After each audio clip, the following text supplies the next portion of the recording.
Right.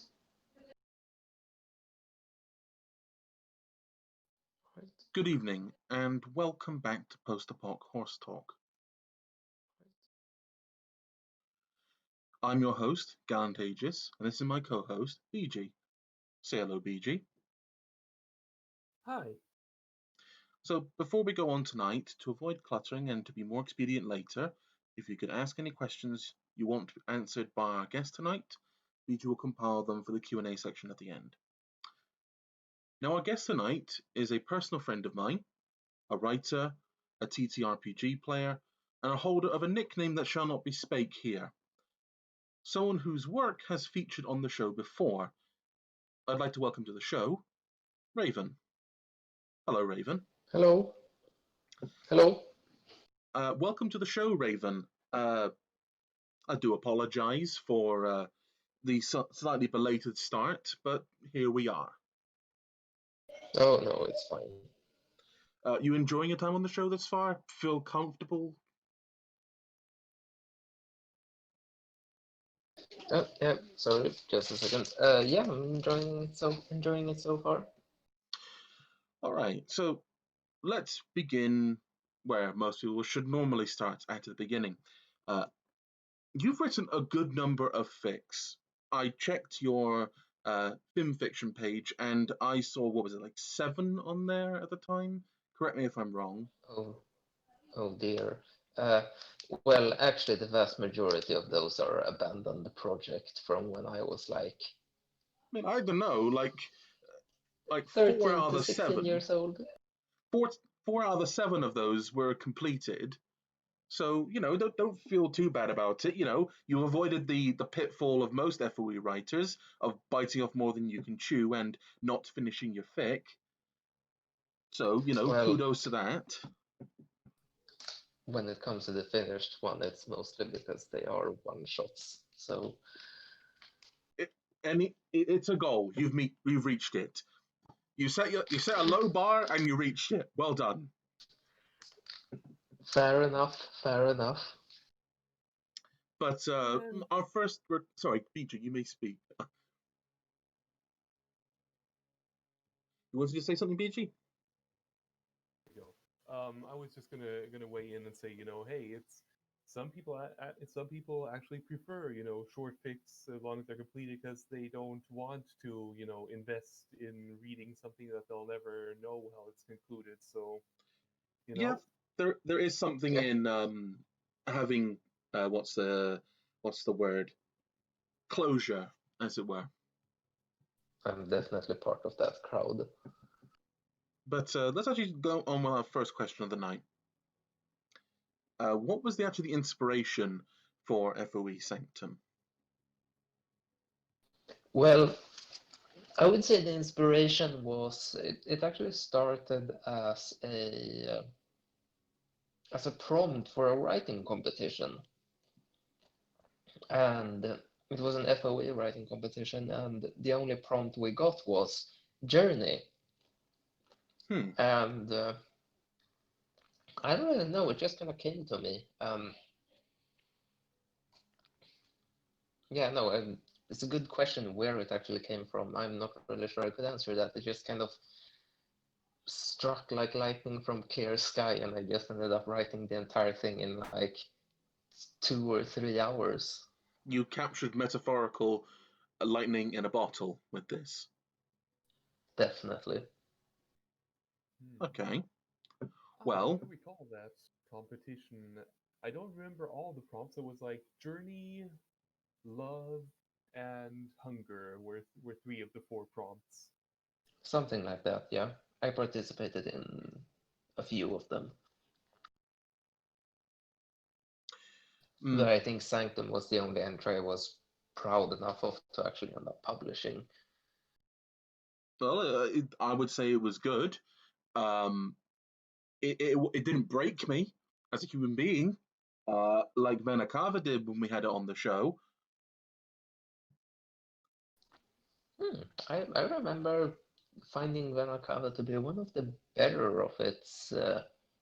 I mean, it's not of that entry. I don't think it was bad, especially because I actually quite like the Wandering Zebra, and I think he's a cool dude. But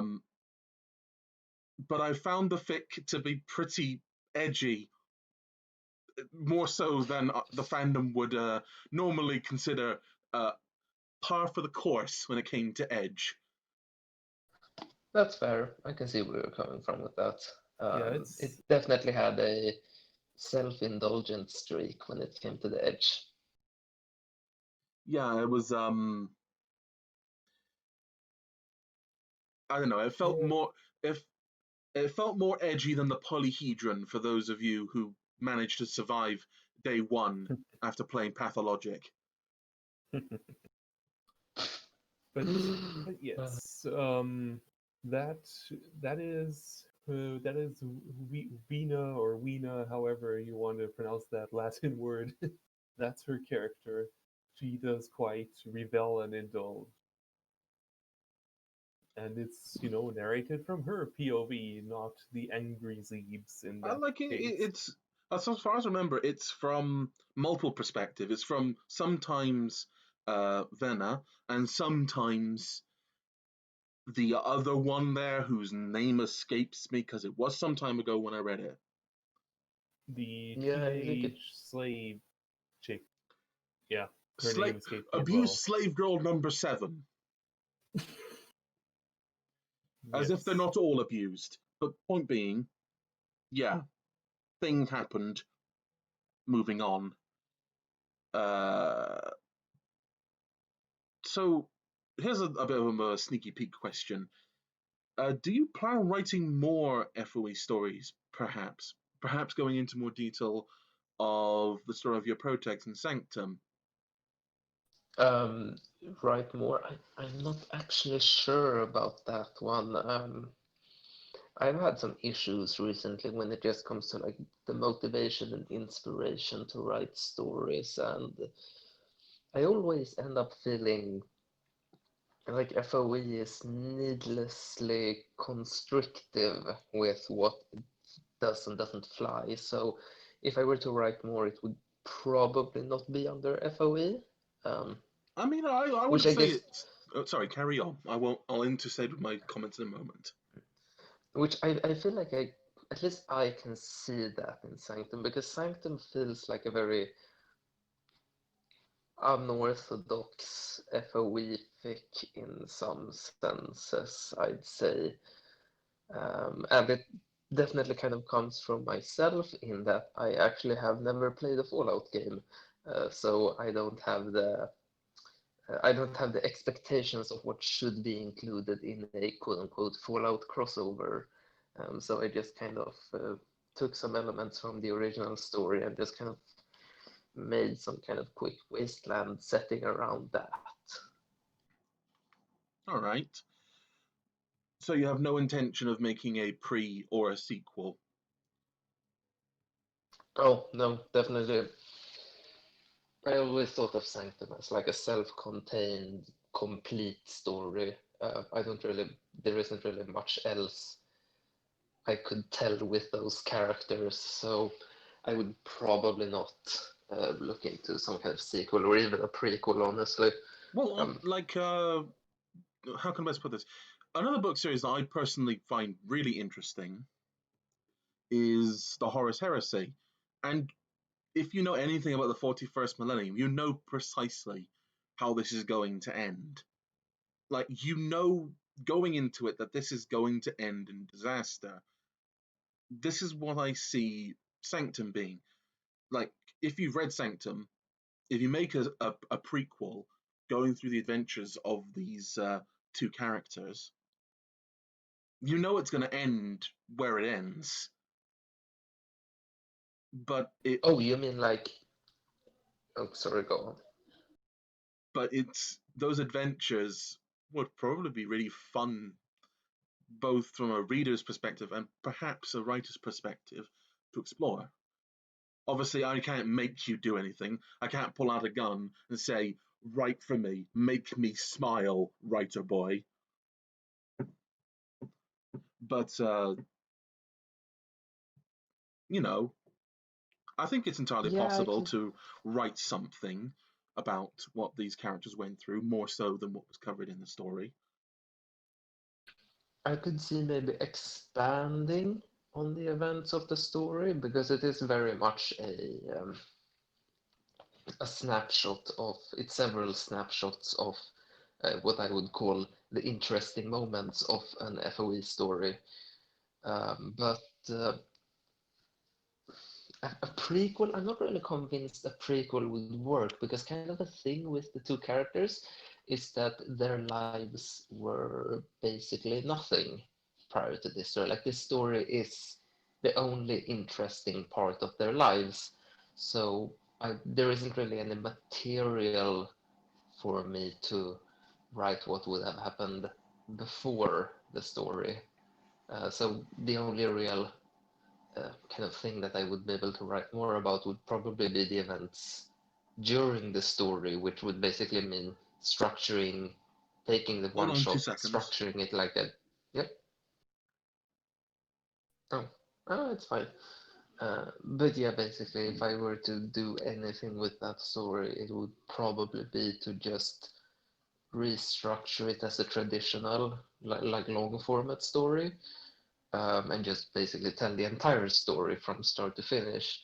But the problem with that is that I feel like it kind of defeats the purpose of the story, because one of the things that I actually remember now, that one of the kind of things that made me write it the way I did was that I wanted to write an FOE story with as little pointless filler as possible, because I feel like that's kind of endemic of a lot of FOE stories, that there is a lot of filler content, I mean, side I can see questing and that. stuff. So this was basically, what if I were to boil down all of those stories to only the most interesting and like memorable moments? Like, what are the moments that the characters would remember? And just boil the story down to that. And that's kind of what I feel like I accomplished with the story. So I don't know if it would kind of defeat the purpose to write like a full-length story featuring this, like basically expanding it. Or a better way you could, another way you could do it rather, is, or where that just come to my mind, is you have someone discover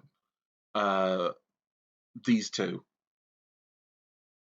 You have someone discover these two corpses in this stable, and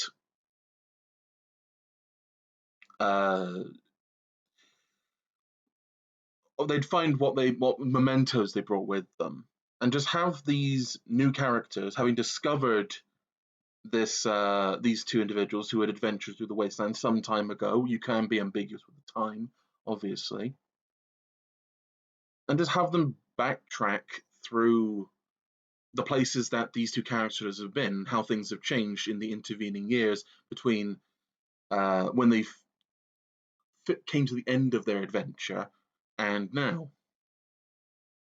So rather than retreading old ground and having new adventure, or basically filling in more adventures for these two, you have someone else retrace their steps and see, well, what happened after they'd left. That's a good point actually. That would probably be that. I feel like that would probably be the only way to write a sequel if I were to do it.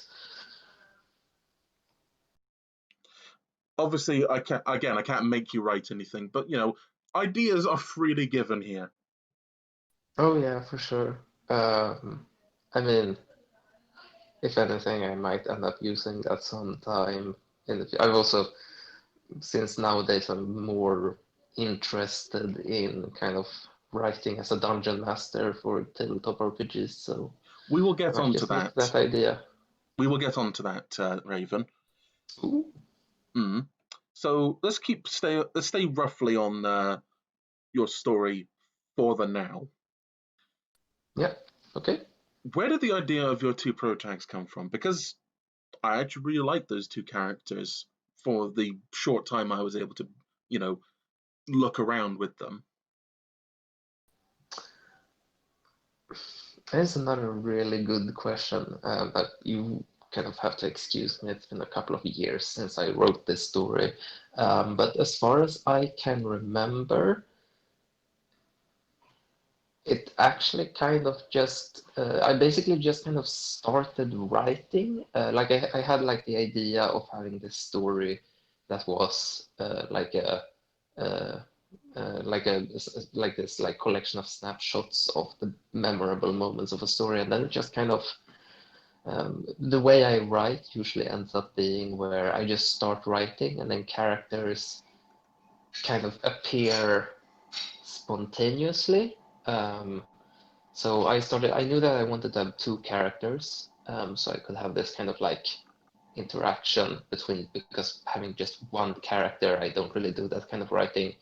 It tends to can get kind of stale when I try to do it. So I wanted to have two characters, and them being sisters just kind of came, uh, and then their personalities just kind of grew naturally as I wrote, more or less.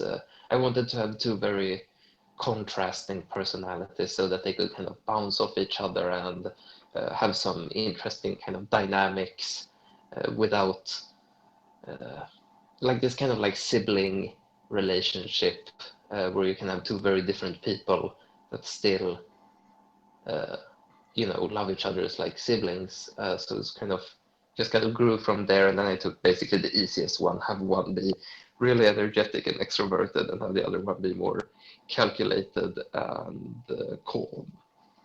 Lame. I'm joking. I actually quite like the two characters, even if it would be, frankly, stereotypical of this is how the two sisters would operate.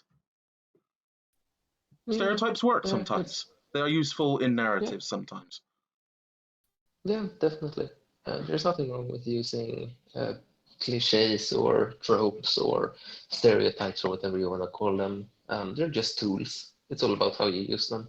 Yeah, but nothing wrong with using tropes and stereotypes as long as you don't do them badly, which I don't think you did. I think that you did them very well.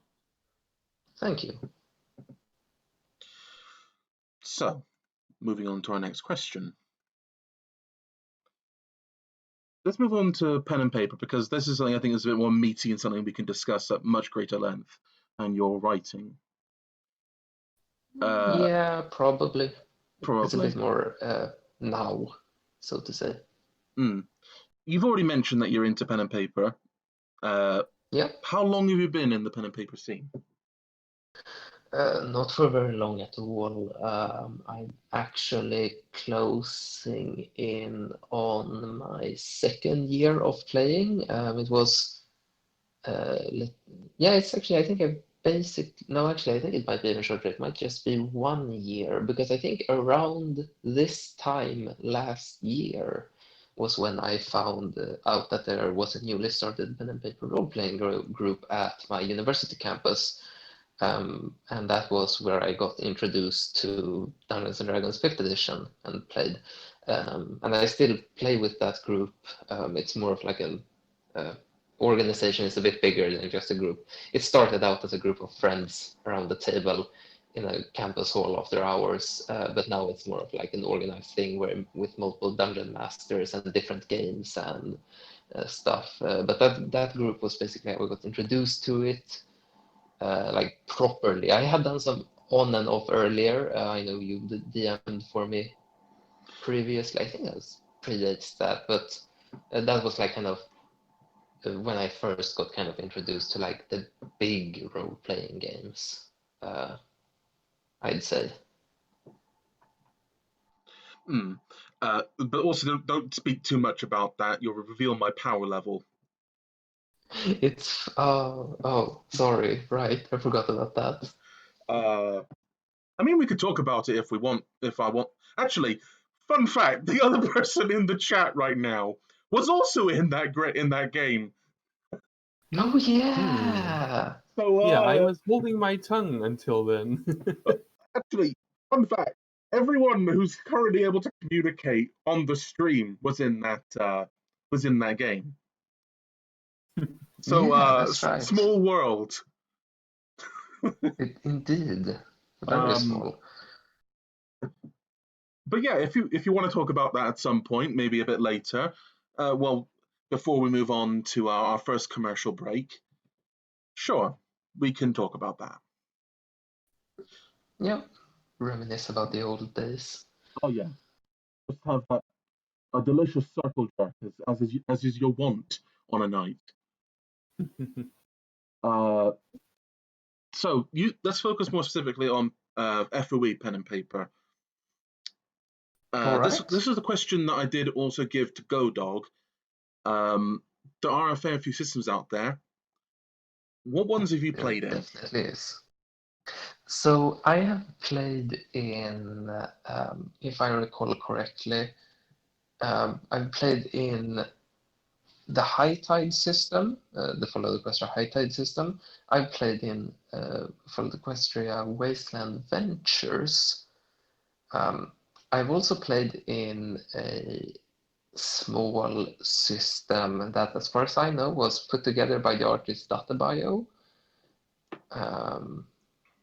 for a short while. And those are probably about it. Well, if you've I've also played looked. High Tide, then you must have played a bit of KCAT, or at least have you not played the original KCAT system? I've never actually played the original, though I think I have played for like 2 sessions, I played a very hacked together version of like the Muni variants of those rules. I see. They kind of blur, a lot of them kind of blur together because they're so similar in so many ways. Yeah, I mean, I think there were a couple really early ones, but those were just completely haphazard. Yeah, it was. I They remember hardly count as P&P games simply because they just, like you said, just died after 2 sessions, and it was just like, I don't know. Yeah, basically, and also I remember like in that game, there was like 3 different rules for magic, and we never decided on like the DM never told us which one he used. So That's not helpful. yeah, That is the exact it opposite of was helpful. not, and all of them were super complicated. So that wasn't very helpful. No, I can't believe it would be very helpful, but yeah. So, from the ones that you've played, how would you rate them?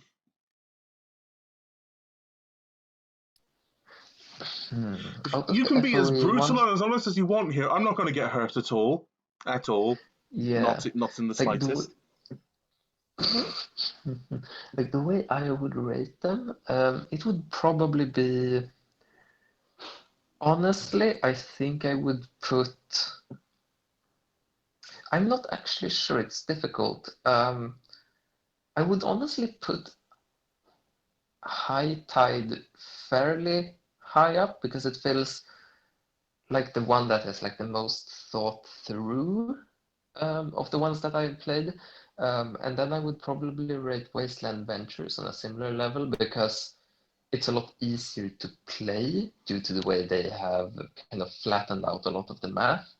Though it does come with some caveats due to that, with kind of how scaling and damage and combat has kind of turned out. Yeah, of And then kind course. of below that, I would basically put everything else because I can't even keep them separate from each other. I just remember them being awful to play. It was a pile of trash. Yeah, basically.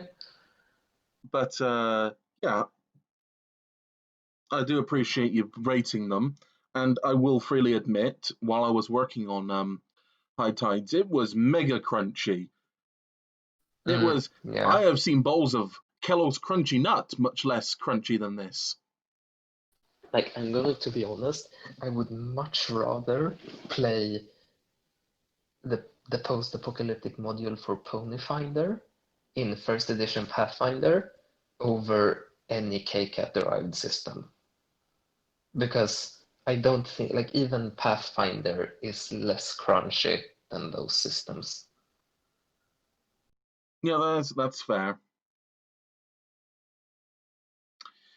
But yes, let us be on our way. Yeah. What has been your most memorable story of an FOE setting? My most memorable story.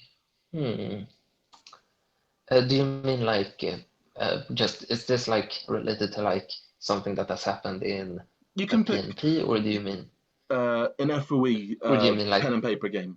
Like you don't have to. okay, Well, it doesn't have to be a pen and paper game of FOE, but you can pick just the most memorable TTRPG story you have.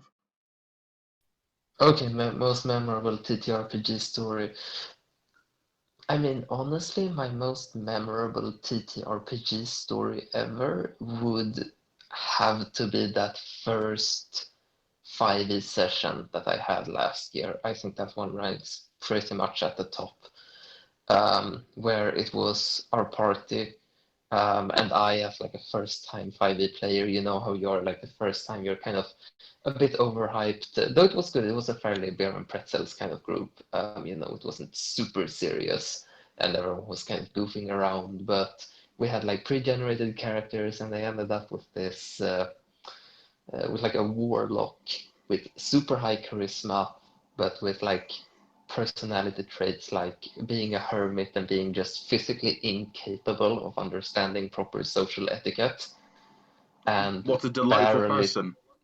yes, and barely talking at all, mostly communicating through glares and grunts, was actually like a personality thing that they had, like, because you know how there are these like traits and bonds and stuff that 5e has kind of like to help you create a character, and that was one of them. So playing that character was a ton of fun because everyone were just kind of messing around. We had been invited to this like party where you were only allowed to enter if you wore like some kind of animal mask, so we were given those at the entrance, and everyone just kind of goofed around until it suddenly turned out that the animal masks would fuse to our face and slowly turn us into the animals, because the entire party had been set up by, I think it was a demon, to, I don't know, turn people into animals. The That's plot wasn't yikes from ever me, dog.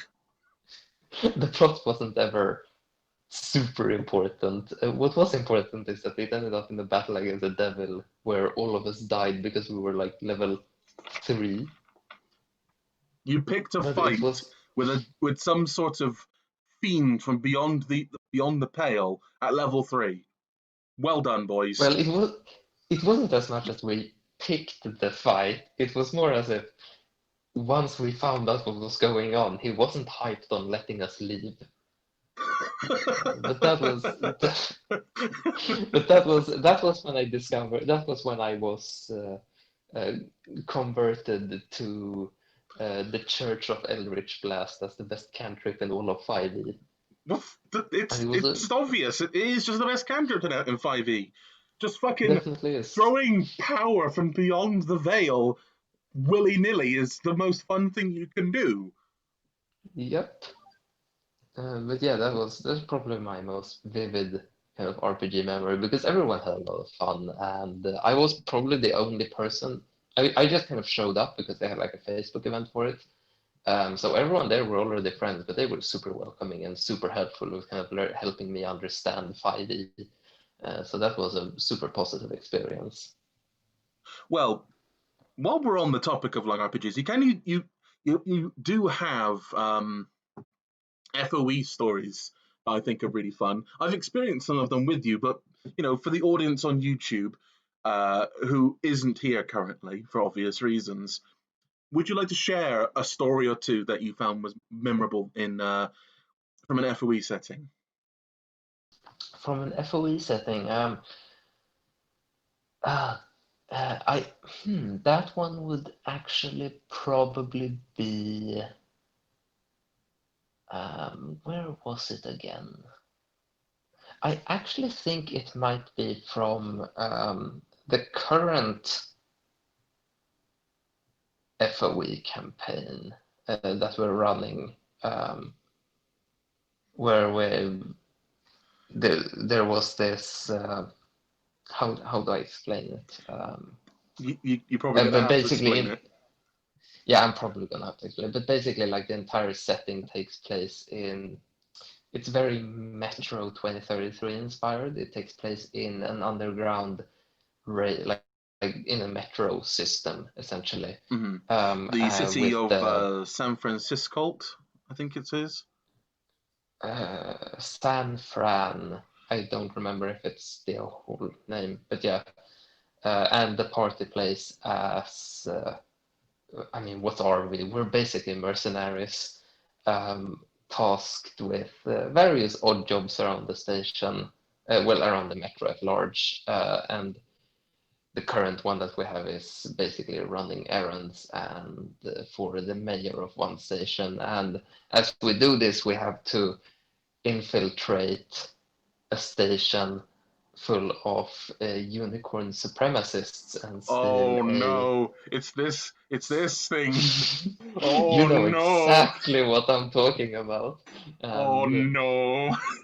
you were there and steal a magical amulet. And the only problem is that we have a limited number of unicorns in our party, so we have to get creative with trying to get everyone past the guards.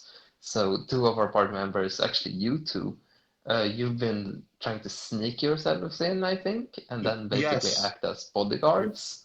Yep, bodyguards slash the big dumb diamond dog slave. And Yeah. tall Griff boy. Yep. And my character, being an Earth Pony former raider, has to pretend to be a slave, which has honestly led to some of the funniest interactions in the entire campaign. Yep. Just trying to act like a slave and having the party members try to pretend to be slave owners, which they aren't very good at, I've noticed. We can't. We're just not mean enough. We're not spiteful enough to do it. Yeah, precisely. And just I really like the whole escape after we had successfully grabbed this amulet. We had to basically Acts of set up a domestic bunch. terrorism. Yeah, literally, we planted explosives around the station to create a diversion and used the chaos to nab the amulet and also to free a bunch of the slaves, just lead them out with us. And I remember that was a fun kind of setup to do and just have everything work. I think it was actually my idea to set the bombs inside of public locations to distract everybody.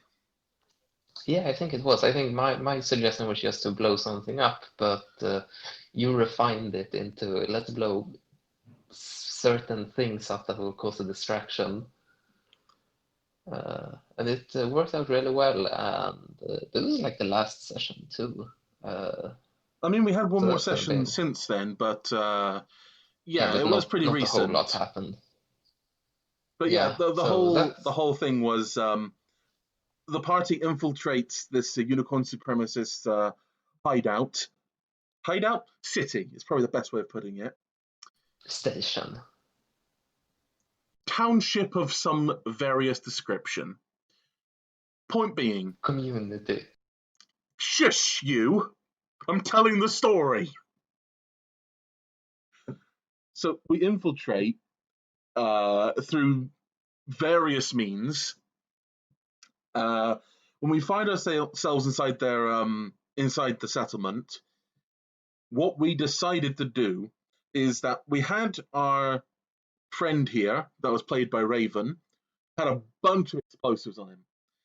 We basically we taped together dynamite to fire bombs and then put those on a time circuit in key locations. The idea was that we would distract everybody by causing chaos. And the places that we chose were we wanted to try and slip one of these bombs into a guard station and threw a box of ammunition because we found a cache of ammunition on the way in. Another one was basically putting it in another box of ammunition by the access to the habitation areas of the station, and the final one was in the vents in the maintenance department. Only one of these bombs actually went off. The one in the ventilation system, which caused a firestorm throughout the vents. Oops. Oopsie daisy. Everywhere else. No. Only one of the bombs went off, Lav. No, I think one more. Went off. No, it didn't go two off. Of them went off. Only one of them went off because we only heard one explosion. The bomb that was supposed to go to the guard station was detected, but due to BG's quick thinking and being extremely stupid, they managed to get away from that one without being, closer to death than when they started. The market didn't go off. The one in the market did not go off. I remember that quite specifically. There was only one explosion. We don't know if it went off or it was detected, something like that, but we only heard the one explosion from the ventilation. Looks like we're going to have to invite Wak and ask him to settle this. we can ask Wack during the commercial break to clarify this, but that's the story I'm going with, and that's the story I'm sticking with. Yeah, that sounds reasonable now that you mention it. But yeah. Yeah, it was a really fun session and just a thing to have happen. Yeah, I thought it was a great session too. Any other stories you think that our audience would care to listen to? Oh, I don't know about that. I don't have. I mean, the only other story I think would be basically the entirety of an Alien RPG mini campaign that we haven't gotten around to finishing yet. All right, but 2 that seconds, just has been. please. Yeah.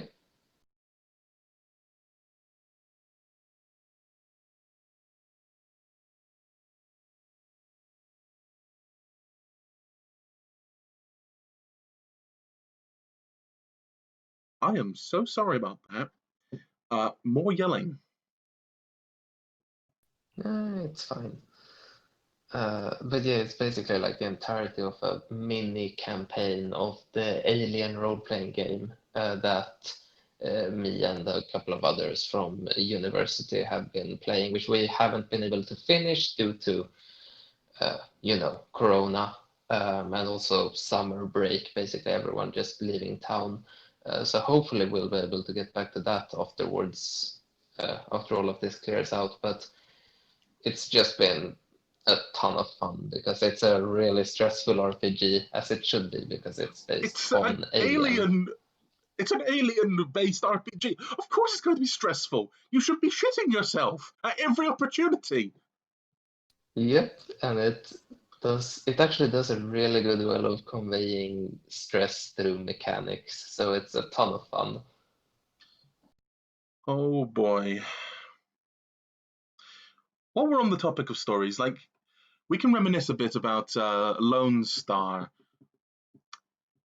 Oh yeah. Yeah, that campaign so was long ago. That was a long time ago, and it was something. It had its ups and downs. Yeah, it was an interesting world to work with. I personally, I feel like at the end of the day, it was a little too much world and not quite enough story for my tastes. I tend to prefer more kind of focused, some might say linear campaigns with like a bigger focus on a story over like the big sandboxy ones. just like personally. I mean, that's fair. You can come into an RPG with certain expectations, and it's fair that you want them, reciprocated. In my defense, Also, I think it. There was a story going on. There was something happening. You just didn't quite scratch the surface enough to find it. Yeah, it was a problem. Anyway, But yeah, you were it saying. was. Yeah, it was also. I felt like there was a bit too much kind of. We had some issues with like having a good set of players. I feel like there was a bit too much flux there. Yeah. So this campaign is where the curse of the medic happened, and it's been a consistent curse in games I've ran since. Pretty much, we got through, what was it? 4 medics? 4 medics, 4 if I medics. recall correctly. Yeah. Actually, yeah, we got through And that 4 is medics. and that is players, not characters. To be clear, like it wasn't, oh, the medic character died. It was like, oh, the medic player is no longer part of the group for one or another reason. Yeah, it did not go well. This is where And so the genuinely enthusiastic players simply being too busy IRL, that they were kind of the glue of the party, and that just the party suffered from that. Yeah, that's also fair. But yeah, like our first medic in that group was a guy called Atomic. Anyone who's on the PAE server knows precisely who I'm talking about, and already probably knows why. It didn't work out with this dude. Yeah, and let's leave it at that. Yeah. No need for, he said, she said. The character was also Atomic. I'm not sure where the characters and the person split, or where they're separate. Our next medic, I think, only lasted a single session before they disappeared, and I don't remember their name because they were that lacking in memorability. Yeah. They turned up, they didn't turn up for the next session, and then they died. Fantastic. Okay. The next medic, again, only turned up for one session, turned up, didn't like it, disappeared. Which is fair, it happens. Our third medic was much more enthusiastic for a while, but I'm not sure why I think he just wasn't interested in the campaign. He just played for a bit and then wasn't interested. Yeah. It was a wacky time. It was. But you learn something. Like, for example, I learned that I'm just going to force most of my players to be good at medicine in my campaigns. Yeah. Well, for me, it was the first serious campaign I was in, and I'm glad I was in there. It got me hooked.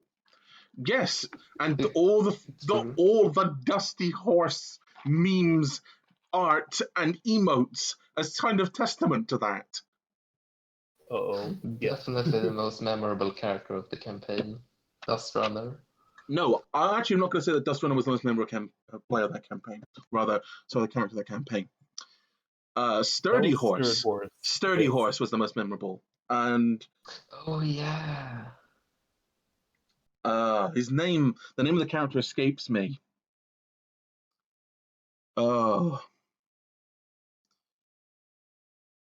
I can't remember what the character's name was. Oh, the character's name? I say the most memorable character. I don't remember the character's name. Stormcall. That was it. Oh yeah, Stormcall. Paladin Stormcall. Yeah, Stormcall. Really good and was the glue of the group. Pretty much carried the party in multiple encounters, if I'm not mistaken. No thanks to a Yeah. certain person in chat right now, I want to point out. Oh boy, is it the sneakiest Is it zebra in bullying all time? of the I think it's wasteland? bullying time. Oh, poor zebra. We're going to bully the zebra now, and we're going to fucking enjoy it. So, Oh boy. the zebra in this campaign was played by a certain Lavender Skies, a good friend of mine, and someone I do respect. But my god, his character was just fucking a punching bag with stripes. Yep, that he was. Basically, every encounter, he would try and sneak forward. He would try and get himself into a tactical position, fail miserably, and then get beaten mostly to death. Yeah, those were the days And when he despite refused to what he buy will tell leather you in the armor. chat, because I can see what he's posting, let me tell you, I let him try and get into good positions all the time, and his character was too squishy for his own good, and it just seemed that he was extraordinarily unlucky. That was also highly memorable, I'm gonna be honest. Yes, it was. It was hilarious. Yeah, like I said, it got me hooked. It was a really fun time. Yeah, kind of same. It just sounds like the whinnying of Lavender is just continuing on.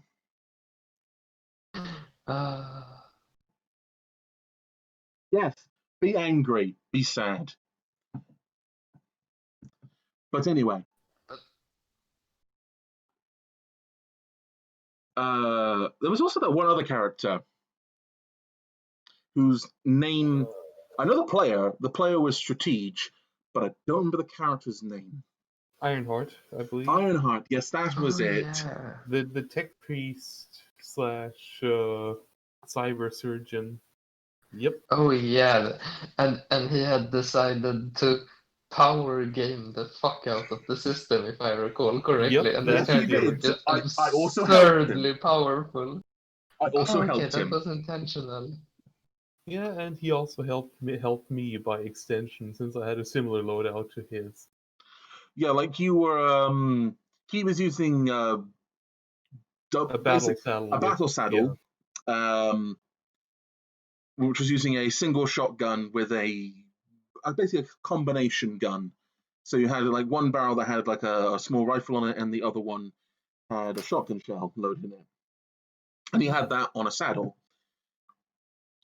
Long story short, for those people who don't understand the mechanics of this, and I'm not going to spend time explaining them, just suffice it to say, he could pump out twice as much as someone who didn't have a battle saddle, with the same kind of action economy cost as those who had And other means of fighting. also with better accuracy, if I recall correctly. It was mostly because Somehow. It was mostly because he had perks that actually worked with battle saddles that gave him more accurate ability with battle saddles. But I believe that was pretty much the be and end all there. And That explains it. And what made that loadout similar to BG / Dusty Horse / Dust Runners loadout is that she was a unicorn. And she had the dual wielding perk. Basically, not dual wielding perk. I think it was the fact that you could multi-weapon style. Yeah. Yeah, basically, she used telekinesis to wield a pair of guns, starting off with revolvers, moving up to lever action rifles. Yeah. So yeah, you can see that while Ironheart was much more durable in that regard because, well, Earth ponies are just more durable within high tides. Dust Runner was much more able to pump out damage because of the way the perks worked with dual wielding and telekinesis. Yeah. So suffice to Man, say, I they were recall very that. strong. She was very strong despite having 2 strength. Yes, yes, that is also true. But let us move on. We can reminisce some more if chat will indulge us.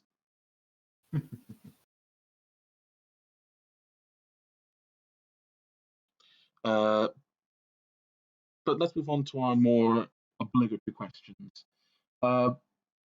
These next 2 questions somewhat feed into each other. What was your Okay. first experience of the FOE fandom? My first experience was actually, it's actually a funny story. Like way back in the day, I used to be part of a Skype group for a FimFiction group called Twilight's Library, and I had some leftover friends, like Skype friends from that time, and they had been added to like suggested friends on Discord, obviously. Um, and one of those people happened to be Roms from Post Apoc Emporium.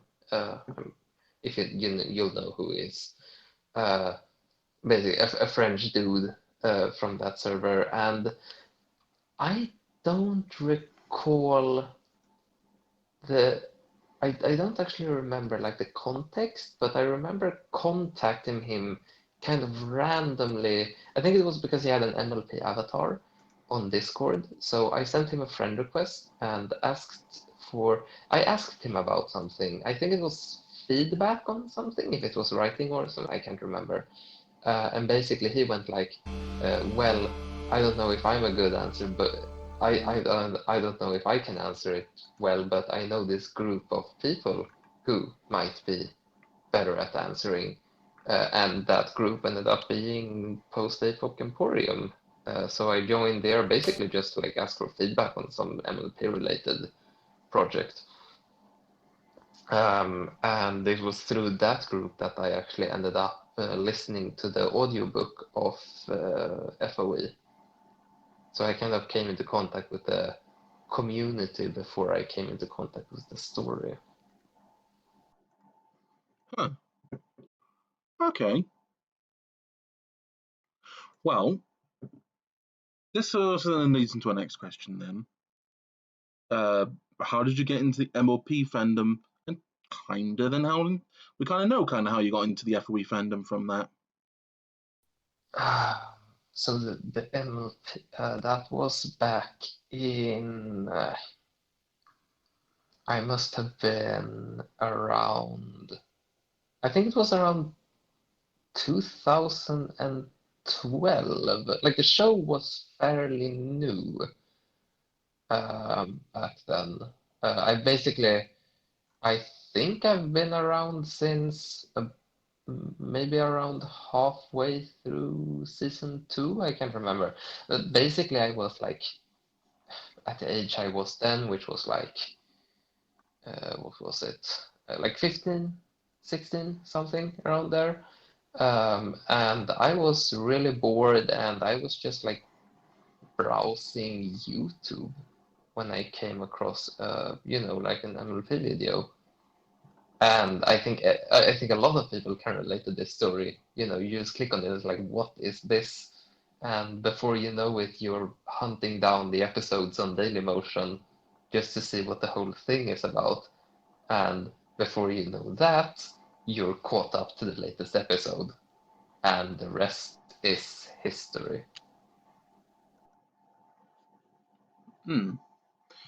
Yeah, that is a surprisingly common story from several friends that I've known, and it just seems to be that a lot of people just kind of fall into the fandom by accident. Yeah, it's bizarre how so many seem to just kind of stumble upon it like that. Because I haven't really known anyone like in real life who's part of the fandom, so I've never really had that sort of like contact with it. I mean, I've known people in real life that are fans of MLP, mostly because either they introduced me or I introduced them. Yeah, but does that count? No, I don't think it does like, count.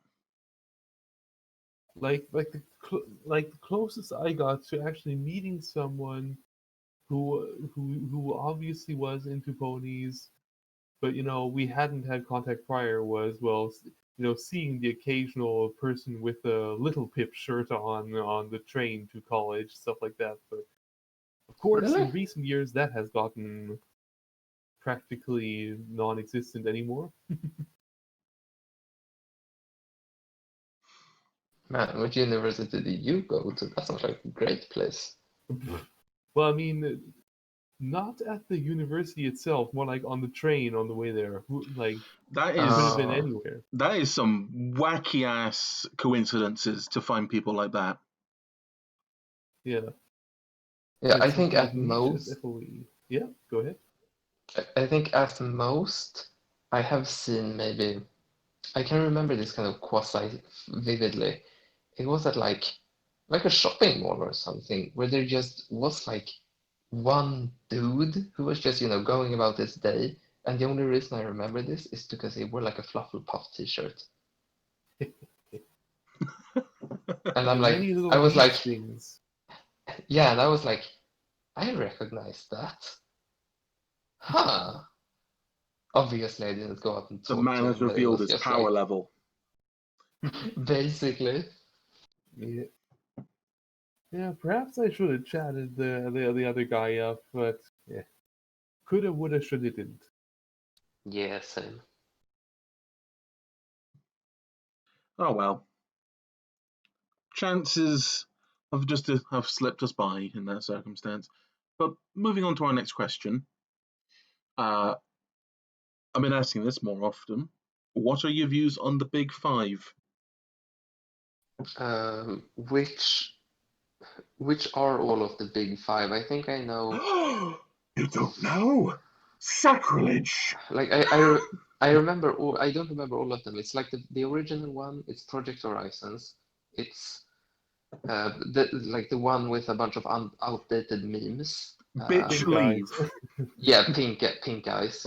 And then there is, I think Heroes is one of them. Heroes, and then Murky. Yeah. Oh right, PH, Murky. Yeah, Heroes, Pink Eyes, and Murky are the other four, and obviously FOE. I've only actually read the original and PH, and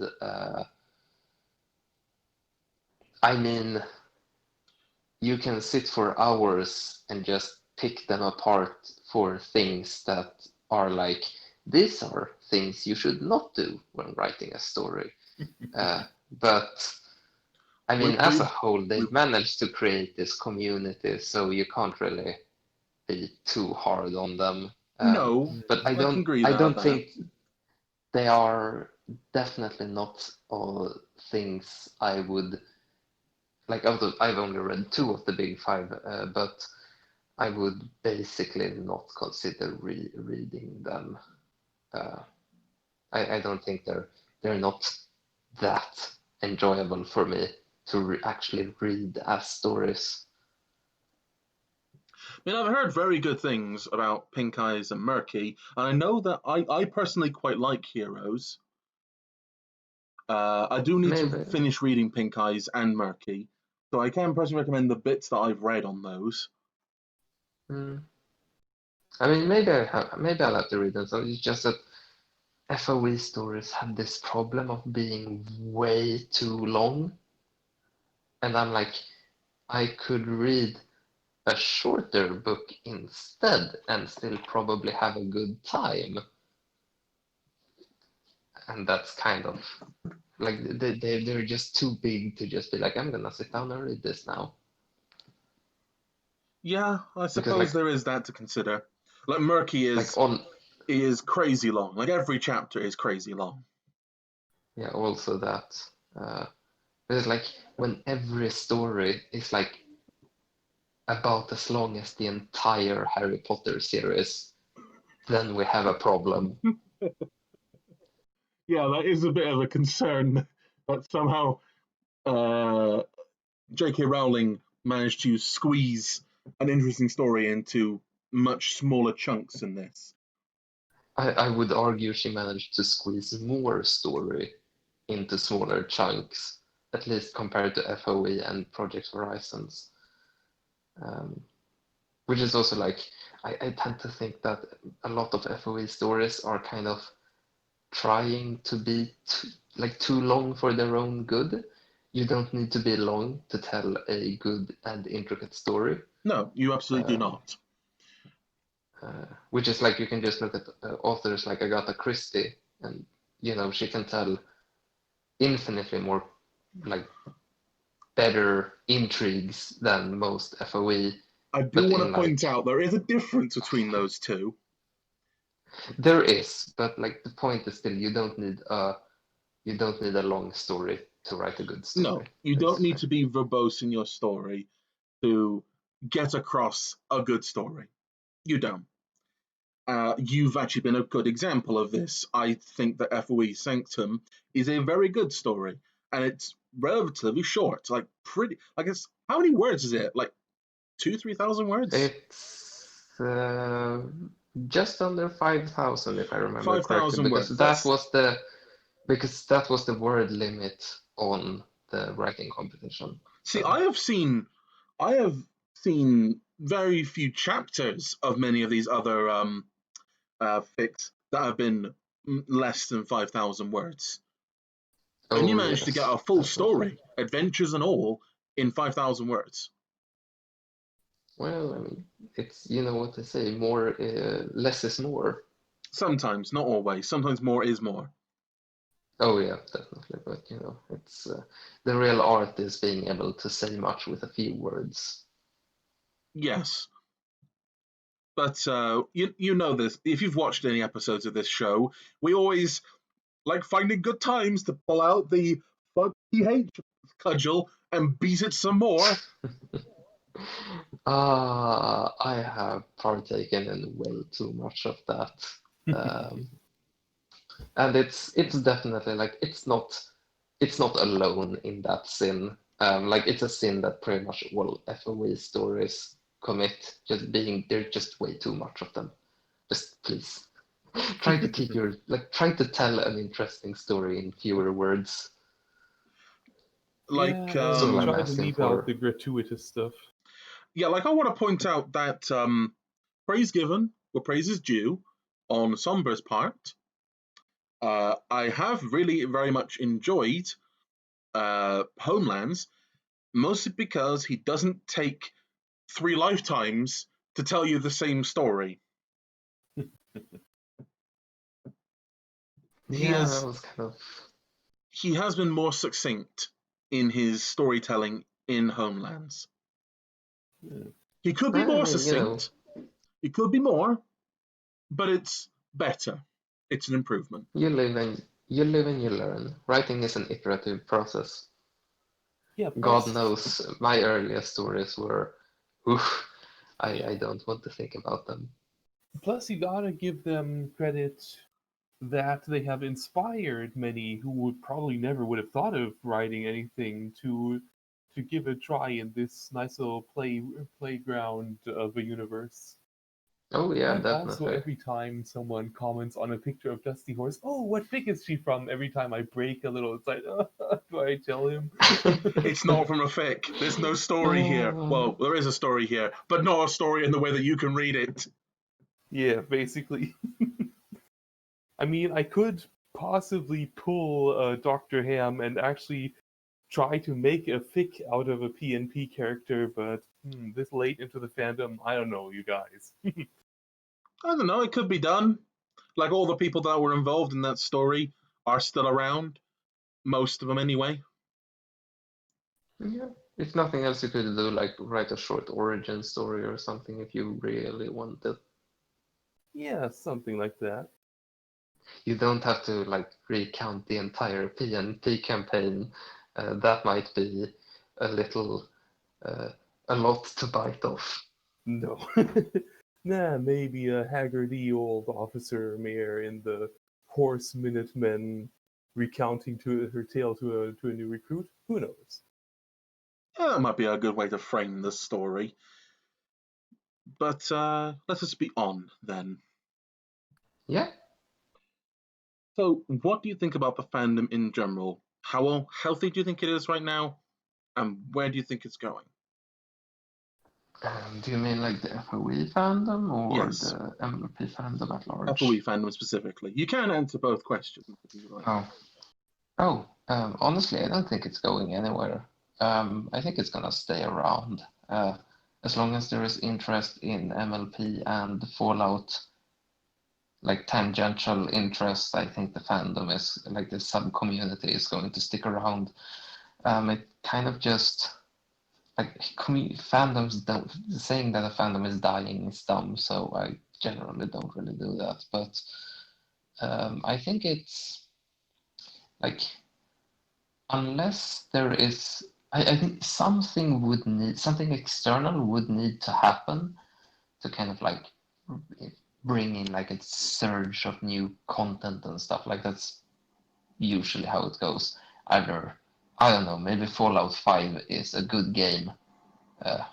We hope. You know, we hope, or the next season of MLP just kind of reinvigorates everything. But other than that, I think it's gonna stick around. You know, like the community is still a community. I think it's being held together by more than just, at least parts of it are being held together by more than just an interest in a certain crossover story within a fandom.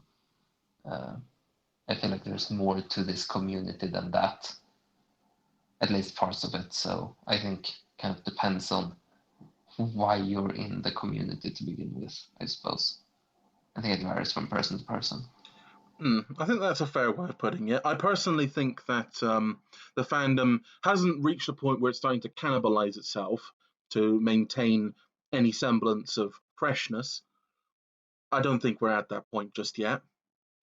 But I do think there does need to be something needs to happen to revitalize this. Maybe Fallout 5 will be good. We hope that it'll be good. Maybe Obsidian releases a Fallout title that's really good if they somehow get their hands on the IP again. Maybe the new MLP seasons, when eventually they turn up, will be good too. Maybe that will give us a whole new world to metaphorically ruin.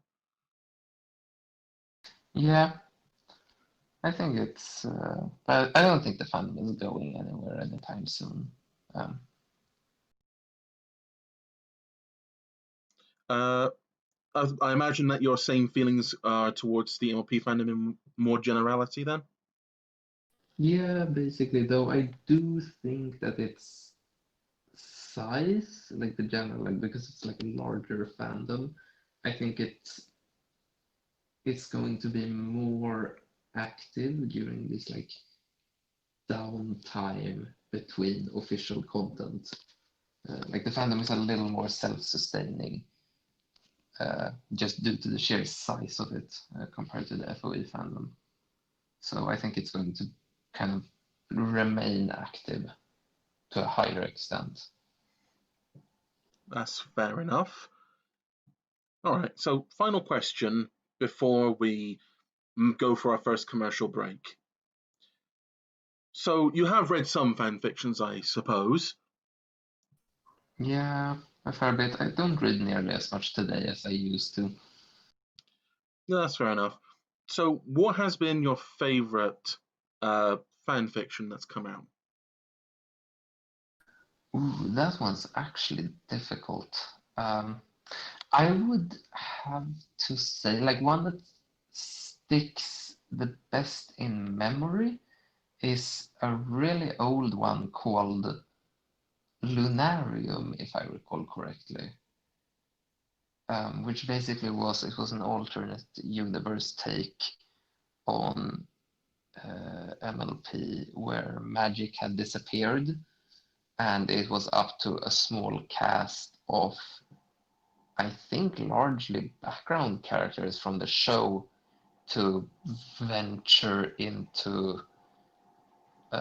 like the under halls of the castle to try and find the titular lunarium to try and basically reawaken magic. And I remember this story so vividly because it was very surreal, with like just kind of everything about it felt surreal.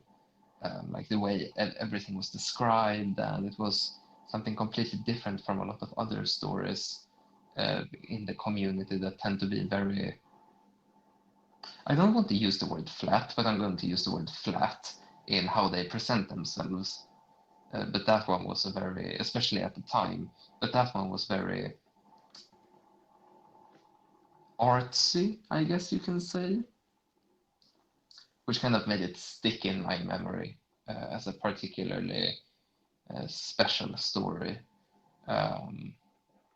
Because other than that, a lot of stories kind of blend together, I guess you can say. All right. Well, perhaps you could also answer one more question then. What has been the wackiest story you've read then? Oh boy, I have read a lot of wacky stories. Oh,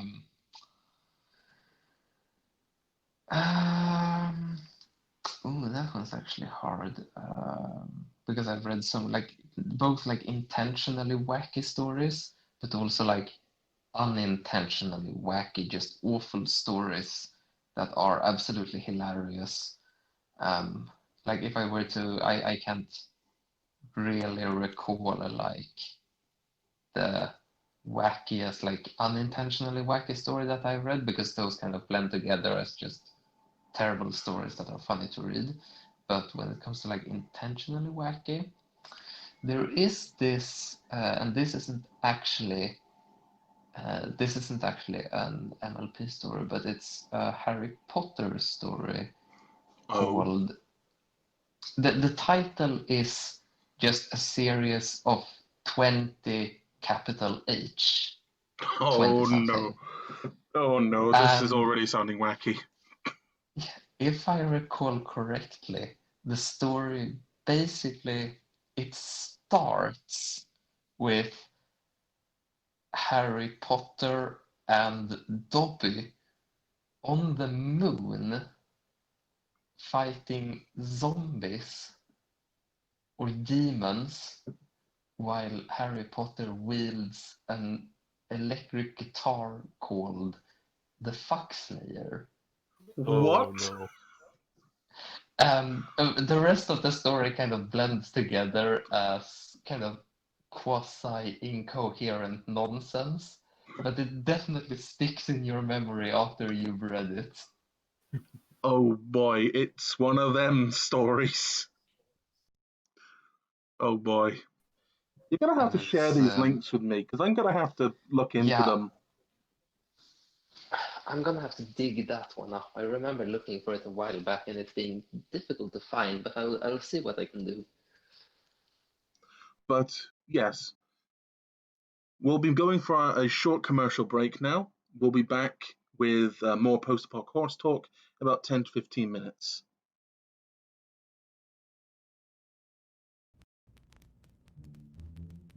There's a reason Sparkle Cola has remained Equestria's most popular beverage since it was first introduced to the public. Not just its refreshing taste, but also because Sparkle Cola uses only the finest equestrian ingredients. And we add just the faintest hint of magic for that refined flavor you can only get from an ice-cold Sparkle Cola. Because we're a company you can trust, ran by real equestrians, you can be sure that Sparkle Cola's spectacular taste just can't be beat. And for every Sparkle Cola you buy, 1 bit goes to supporting our mares and stallions in uniform. So sit back and enjoy the great equestrian taste of Sparkle Cola. Sparkle Cola. What you want is a spark.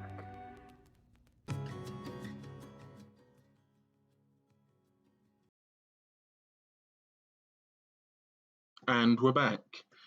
Thank you for waiting so patiently, everyone. So, this is now where we enter into my personal favourite part of this, lore and discussion, a section that has unfortunately been lacking lately. So let's begin with what we've got on the docket today.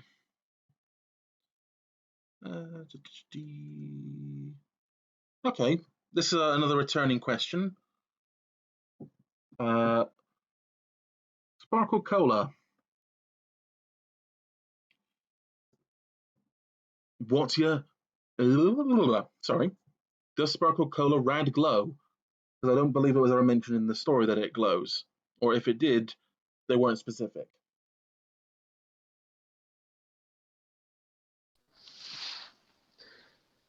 I mean,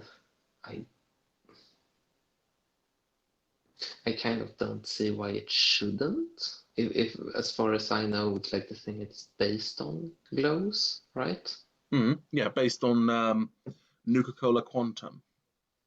Yeah, and also, I mean, the term radiation is so kind of interestingly applied in FOE anyways that, yeah, sure, it can glow if that makes it a little cooler, you know. Well, have you seen any kind of fix where they actually had like other flavors of Sparkle Cola, like regional flavors? Because I don't remember seeing many other regional flavors. Because I know they definitely had that. They definitely had different regional flavors of pop in Fallout. I have heard of stories that have like basically whenever, like sometimes I've browsed like the wiki, and the wiki mentions that there are like multiple flavors that appear in different stories, but I have never read one of these stories myself. So your knowledge on them is somewhat limited then.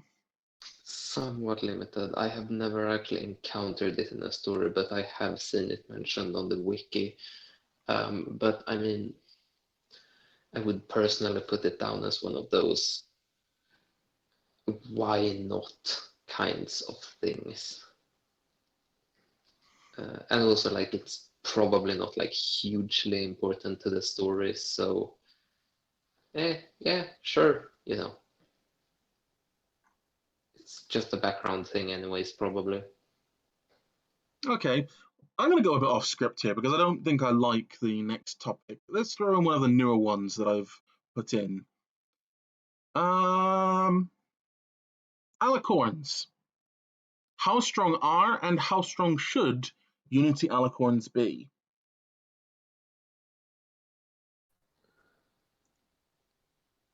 I would say weaker than like a quote-unquote real alicorn. Obviously, because I mean, real alicorns are capable of moving celestial bodies, and if the alicorns of Unity could do that, then you know, that's Shit a be whole fucked kind then, of, yo.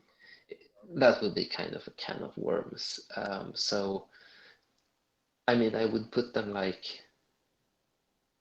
above unicorns at the things they like, at the magic they are supposed to be good at, because they have like a very, as we're shown in the story, they have a very limited repertoire of magic that they can use, but they are very good at it. And what more is, I mean, they're shown to be physically powerful and strong, if maybe not super graceful flyers. So I would probably put them above regular ponies, but definitely below, actually quite far below an actual an actual like natural alicorn, I'd say. So, actually, that does bring up a question of the hierarchy of Alicorn power within the show. So, we obviously put Celestia and Luna at the top of that scale, as it were. But where do people like, well, obviously Twilight became an Alicorn, and Cadence was once a Pegasus. Where do they fall in that scale then? I know they're supposed to be powerful, but how much more powerful do you think they are compared to Unity Alicorns? I mean, I would. It's a little difficult with like Cadence because her powers aren't really shown a whole lot. No, they are But not. I mean, like Twilight can move celestial bodies, so she's at least magically more powerful. But then again, one might be able to argue that Twilight was more powerful than a Unity Alicorn at magic even before becoming an Alicorn, just because she's like the best at magic. Well, yeah, Better, she was ever. like she was always meant to be super potent at magic. That's just kind of how they were all meant to be. Yeah, so I would say that like Alicorn Twilight, definitely stronger than a Unity Alicorn. Cadence, that may be And up for with some debate. Yeah, it's probably up to interpretation how you want to handle it, though. From what we've seen, she at least seems to be more versatile when it comes to magic. Like she can do a whole lot more different spells than, like a Unity Alicorn who usually seems to be able to do like 2 or 3 things at most. So I've actually seen some conflicting information when it comes to magic and Unity era Alicorns. So some of the conflicting information comes from, on the one hand, all Alicorns have a certain repertoire of common spells. Like they all have the shield spell, and they all have, telepathy of some description. And telekinesis, And I think. telekinesis, and obviously light and stuff like that. But yeah, the question is, though, I've seen varying different sources claim on where they get any other spells that they have, because Alicorns have been known to use other spells besides this very limited pool of common spells. They've been known to use. I'm pretty sure they use like magical energy spells of some description, and knives, energy knives of some description. Oh yeah, there was that one in Canterlot, it was, right? Who attacked little people with like blood knives or something. Yeah, though I think that comes more from being with the Black Book. That's a Black Book spell. Yeah, I guess that makes sense. But I mean, other than that, as far as I remember, what was shown in like at least the main story is that purple alicorns can teleport, blue alicorns can turn invisible, and green ones have some kind of ritual casting ability. Like super powerful telepathy and ritual casting. But this is not something that I found. This is not what I'm actually referring to. I believe it's mentioned in PH that Alicorns, while in Unity, could basically be just given access to certain spells because the collective knows the spell.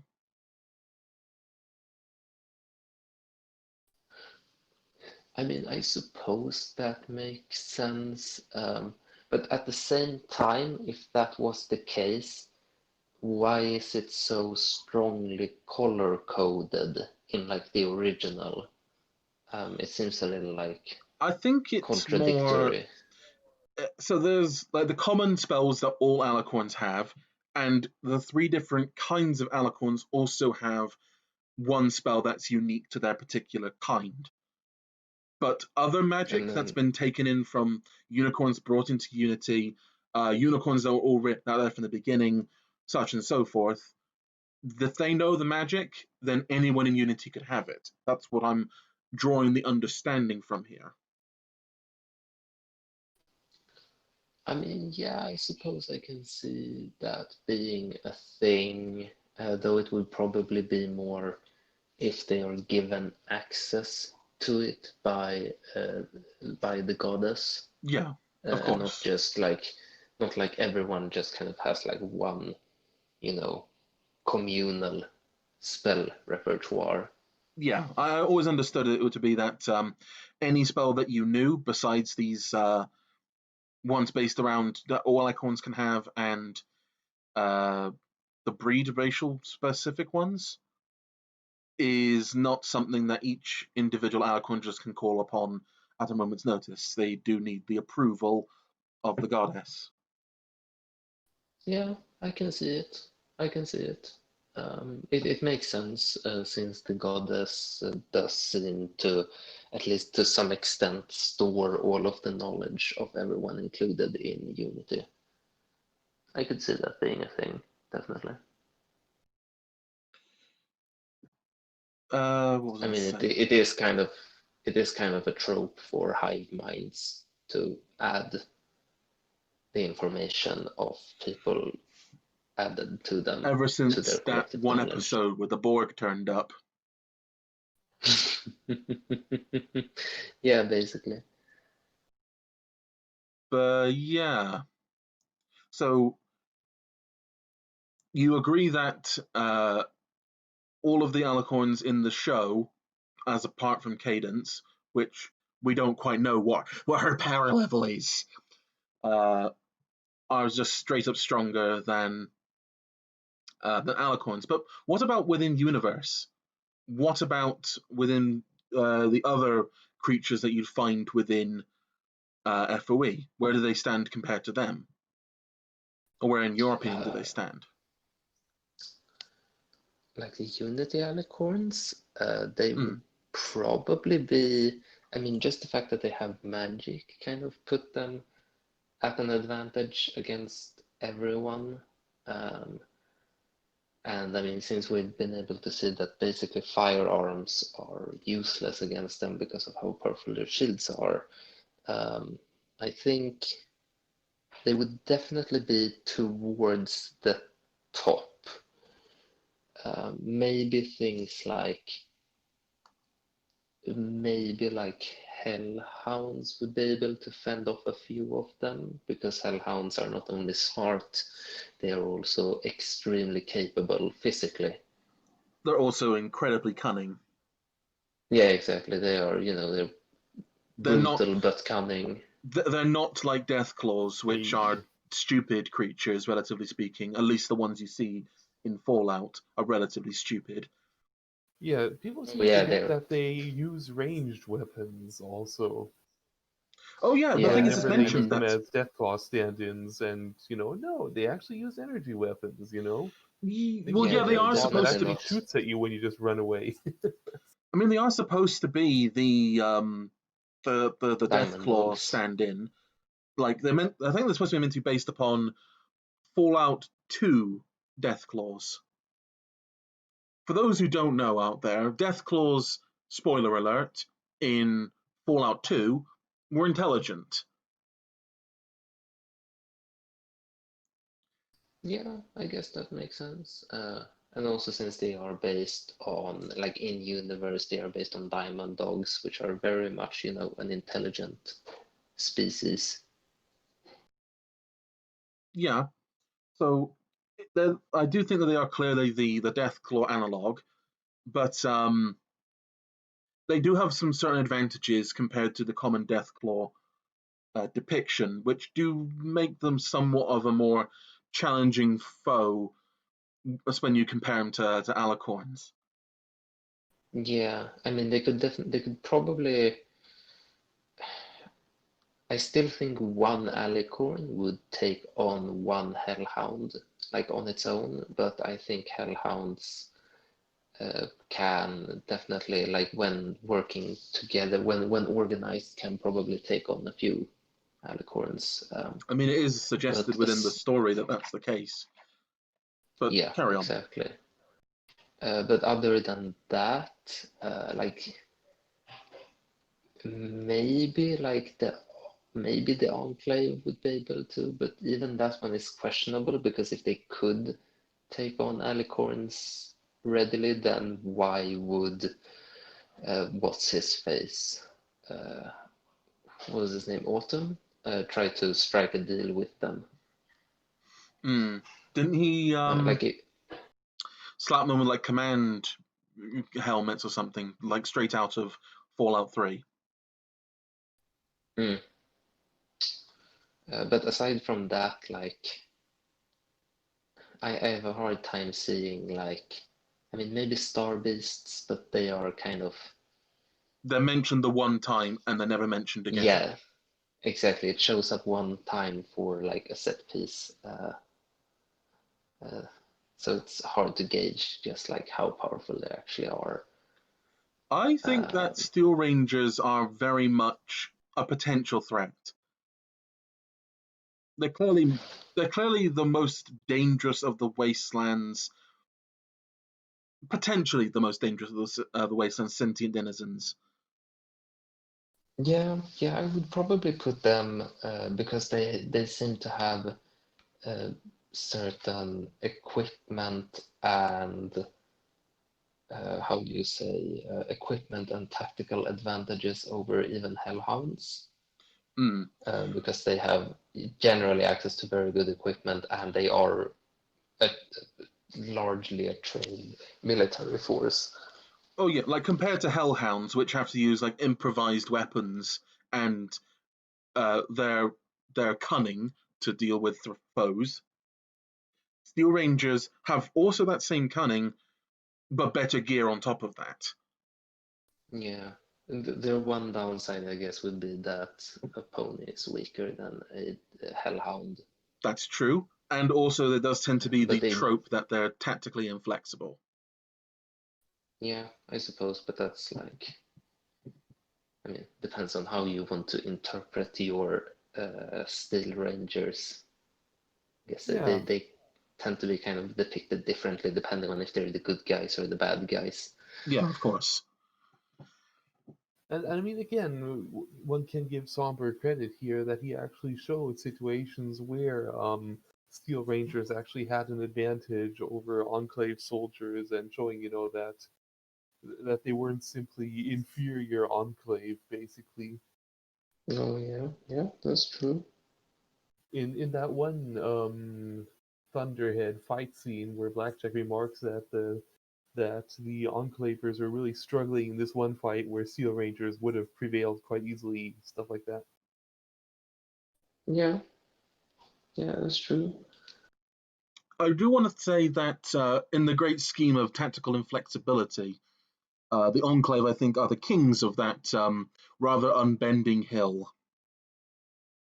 They were massive victims of how they were written. That is true.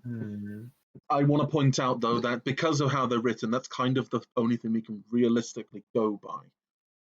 So, yeah, that's true. I mean, canonically, they were given the idiot ball, so we must treat them as if they have the idiot ball. You're right, they were given the idiot ball. Poor Pegapets. But yeah, it seems that they were all, it's a suggestion that they were all using outdated pre-war tactics. They were reliant on a chain of command that if it wasn't there, they'd just fall apart. They weren't taught how to think, but taught to just follow orders. But at the same time, they seem to be very good at mutinying. Yeah, mutiny was a common trope. This is one thing I will give praise also to Project Horizons about. Unlike the original FOE, which basically just whitewashed the Enclave as just, these are dumbass bad guys that have no real plan except burn the Earth, and we got to hold the idiot ball now. The Enclave is treated with much, much more nuance in PH. That they weren't basically whitewashed into being the bad guys in every circumstance. Yeah, that's entirely fair. That, there were sects of the Pegasus population which wanted to rebel for their own reasons and had their own interpretation on how command should be. So I will give praise where praise is due here. PH holds a much better representation of the Enclave than the original. So a much more flattering representation, if A much nothing more else. fair representation. Like there are people who are incompetent. There are people who are just political officers who have no reason to be in command, but are just there because their daddy is rich or their dad is influential or what have you. You've got career soldiers that know what they're doing. You've got a lot broader spectrum of people within the Enclave, rather than this one cookie cutter placement of the same idiot ball holding idiot throughout. Yeah. We've gone a bit off topic here, just a smidgen. A little. But I yeah, mean, getting back on topic, I think like Alicorns are physically they are basically superior to everyone, but they seem to generally suffer against organized opponents. it's they don't really actually have any equipment either. Like, it would make obvious sense that even if you are magically superior, physically superior, it doesn't hurt your chances to wear armor. Yeah, that's true. Oh yeah, most of them run around completely with unarmored. Yeah, that's true. Like, there's no reason why you shouldn't wear armor if you have the opportunity to wear some. Even if you have an impenetrable shield and you've got powerful magic at your beck and call, never hurts to wear a helmet. Yeah, basically. I mean, that was more or less what the protagonists abused pretty much every time they fought Alicorns, wasn't it? The fact that The they fact that didn't wear anything. Yeah, once their shield went down, they were completely defenseless. Well, there was a window of defenselessness until they could get their shield back up, which, if you're smart, you exploit. Yeah. We're back. Sorry, I just had the stream drop on my end. Anyway, oh god, we're having it again. We're having more technical difficulties. Are we stable? Are we stable? Looks like we're mostly stable. All right. All right. Let's move on to our next topic then. Yeah. So this one is a common one that keeps coming back up. Is the original fic too grimdark? Yes. Could you elaborate on that? Well, I kind of feel like the original fic takes itself very seriously, and it kind of loses a lot of because while I haven't played Fallout, I have watched Fallout, so to say, like Fallout Place and stuff like that, and read about Fallout. And my gathering of Fallout is that Fallout is at its core, it is humorous, though in a very dark way. And MLP, I mean, obviously is like a kid's show. It has a lot of, it's very lighthearted, it has a lot of comedy in it. And it feels like FOE kind of forgets about that completely and just tries to be Band of Brothers or Saving Private Ryan I can see Apocalypse that. Now. It's trying to be serious. It's trying too hard to be serious, and it kind of loses the charm of both of the franchises it crosses over with. I would like to. Sorry, carry on, BJ. You can speak. I'm not going to interrupt you. I mean, sorry. Admittedly, so there are some side fics that pull it off a bit better, in my opinion, and I would concur with Raven that that's something that it did kind of, yeah, it would have benefited from trying to go for that charm. I must agree with Raven there. Please do resume what you were saying. So what I was trying to say is that I didn't think it probably needed as much levity compared to perhaps Fallout does, because there's something innately more light-hearted about MLP compared to FOE. Like, just for example, stable tech, unlike Vault tech, is actually a force for good in the world. There was the one stable that the intent was to cause suffering, and that was on people who had brought about the war. So in that circumstance, compared to its source material, it takes a much lighter tone.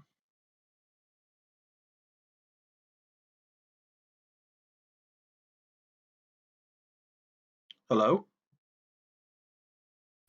Oh, hello. Yes. Sorry, I thought I was hitting the push to talk button. In some sense, yes, I agree with you. Like a lot of the like elements of it tend to be less cynical than what you'd see in something like Fallout. But at the same time, the atmosphere that is like kind of like the atmosphere that kind of pervades the entire story is extremely dark, and it doesn't really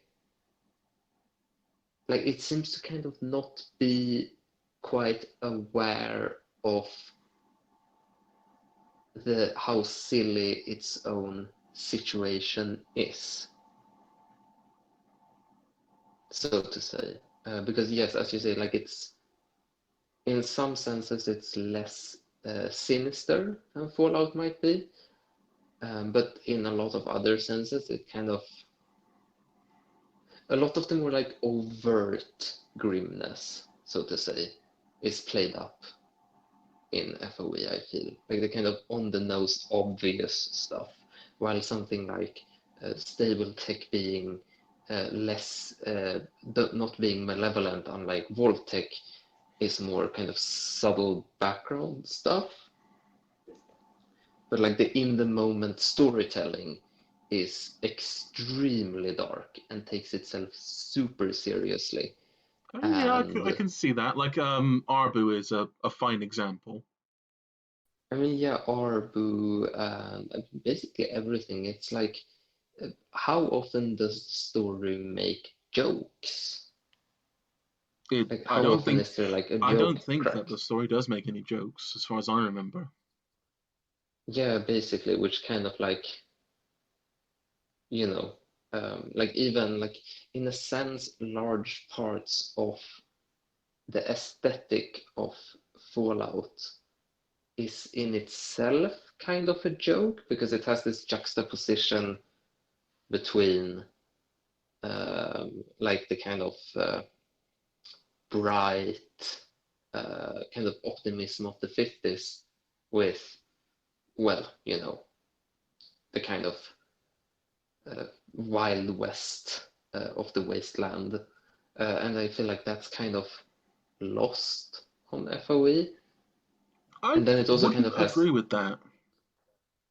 and then I also, it kind of has this, which is also a problem with like Bethesda Fallouts, where it's like it's been 200 years and large portions, like a lot of the world still looks like the bombs dropped yesterday. That I can explain a bit better. So, first thing I want to say, I don't actually agree that there isn't the juxtaposition of lightheartedness with the darkness that is innate to a post-apocalyptic setting. Because the ponies are just cute pastel-colored horses that are also doing horrifying and horrific things. I basically just said the same word twice. The point being, they do horrible things while also being this, which I think is quite an obvious juxtaposition there. That this, from what we understand from the original fandom, these innately good-hearted individuals and creatures are now doing this. That seems a bit of an absurdist way of juxtaposing this world. I mean, I suppose, yeah, I mean, you have a good point there, but it's like, it's the same kind of juxtaposition you get from reading Cupcakes or Rainbow Factory. Yeah, I can see that argument too. It's kind of Or like Happy Tree Friends. yeah, it's kind of like surface level shock value-y, so to say, if you get what I'm saying. Like Yeah, there isn't really... I can agree that it is relatively cheap in a way of getting that kind of juxtaposition across, but you can't claim that it isn't there. Yeah, that's entirely fair. But and also, I think kind of... I did want to mention why sorry, you finish your point. Okay. I also kind of like feel like the story does so much in terms of like backstory to kind of build up this whole... I mean, everyone knows like the backstory of FOE and the war, and it took them like 15 minutes to go from swords to laser weapons because we need to have laser weapons because it's a Fallout crossover. And it's like, that's like the most absurdist part of the entire story to me, is the whole that they like overnight turned into this extremely militarized police state with like more it wasn't super overnight, weapons but I get it. It was quick. It was very fast. It was kind of hand waved as like, oh yeah, now suddenly there is, you know, it was kind of hand wavy, and it's like always the part of the story that I have like the hardest time buying whenever I think about it, is that. Because it's just like kind of hand waved as, oh yeah, all of these like innately good people are just now doing things that would literally break every like every international law in our society, and it goes like so quickly that it's like, oh okay, I guess we're here now. That's like the most absurdist part of the entire story, I feel. And it's played completely straight. Like, it is not played for laughs at all. I want to defend at least some of these points. My defense of why you mentioned something on the lines of it's taken 200 years and nothing's been fixed.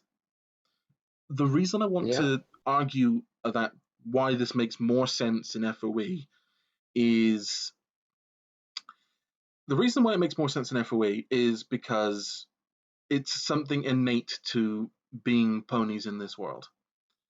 So it's not because they don't want to build stuff, because clearly they do build civilization on their own. That's not up for debate. But a part of the innate psyche of ponies is that it's lesser so in MLP, but they are clearly still herd animals that rely on some sort of figure to lead them in a direction. Now, in this particular circumstance, the ponies in MLP require heroes to fix their problems.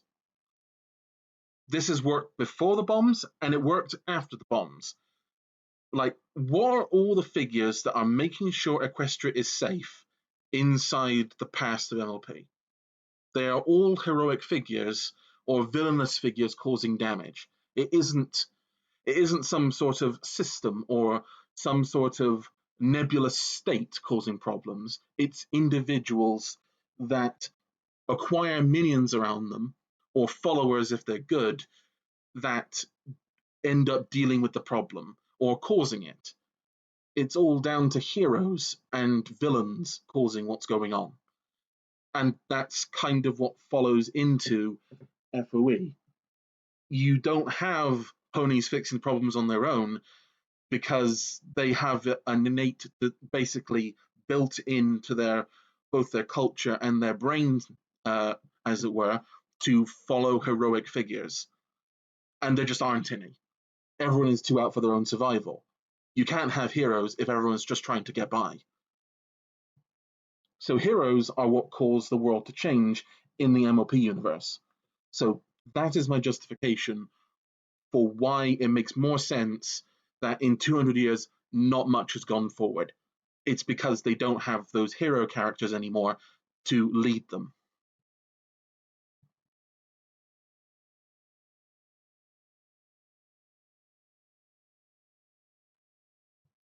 Like, the only force that actually has done something in FOE is Red Eye, and he is a clearly villainous character. Or the Goddess, clearly a villainous character. They're the ones who've got stuff done. They've gotten people around them to drive their agenda, and there's nothing fighting against them because there aren't any heroes.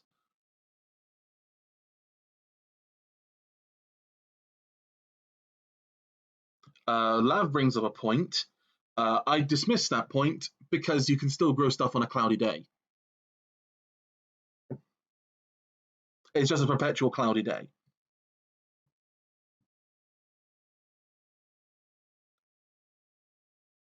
So, Raven, how do you respond to that?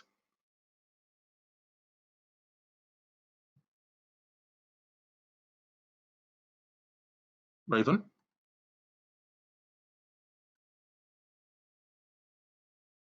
Oh no, we're having technical difficulties. If you bear with us just a minute.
All right, we're back.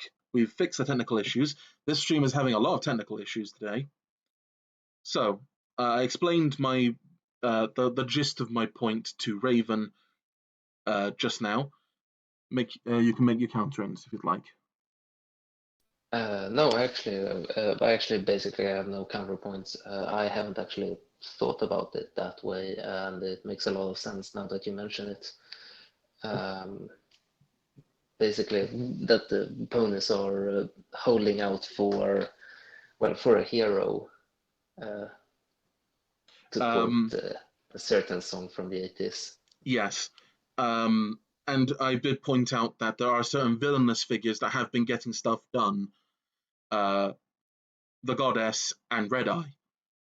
They are clearly villainous figures that have been able to draw a following and getting stuff done. Yeah, that's entirely true. Lav brings up another avenue of reason why, which I don't agree with in the slightest, because it creates such a problem for how the world can actually even operate. I dismiss it out of hand. Oh boy, tell me. He thinks that the reason why the world isn't fixed is because the Pegasi have prevented the ground from access to sunlight, which I dismiss out of hand because of the ground stat. If there was no sunlight at all reaching the ground, or very little, the entire ecosystem would have collapsed. There would be no life, none whatsoever. The surface would be scoured clean of life.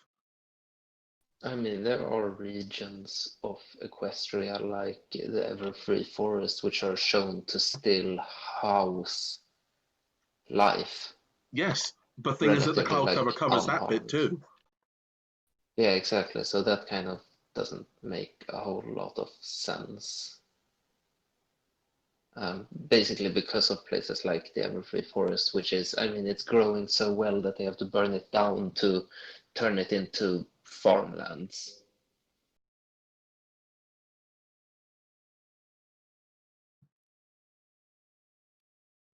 I do need to have an episode now where I just get members of the audience and just bring them in to just talk about FOE together, but that's another issue entirely. But Lav, we can discuss this at another point. I do think that it doesn't defend your. I don't believe it actually defends what you're trying to explain, but it's I don't think it's entirely relevant to this discussion.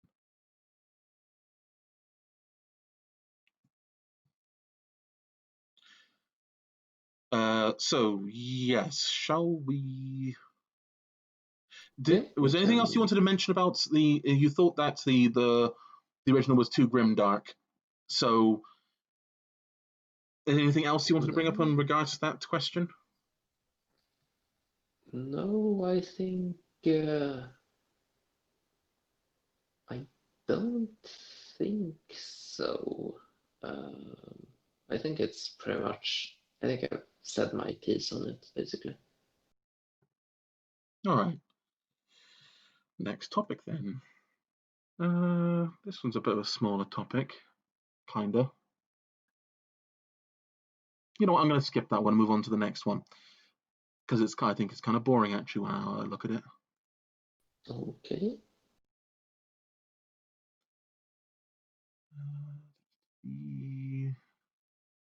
Okay. Raiders. What is the end game for them? You know, I keep asking myself that every time I see them brought up. They feel like such an aimless implementation that I honestly can't justify their existence. I mean, I can justify their existence, but I can't justify their, ongoing existence. Eventually they would have to go, and that's not really an end game for them. Because clearly they have been shown to have some level of organization. There is some sort of some people don't want to have to work for stuff. Some people find it easier if they don't have the skills or the mindset to do so to take from others. That's just what some people do. Yeah, like that's the operators from Nuka World, basically. We have our talents, but we decide to not use them for honest work. Like that's, I think, one of the more realistic looks at raiders. They're just simply, a wannabe mafia.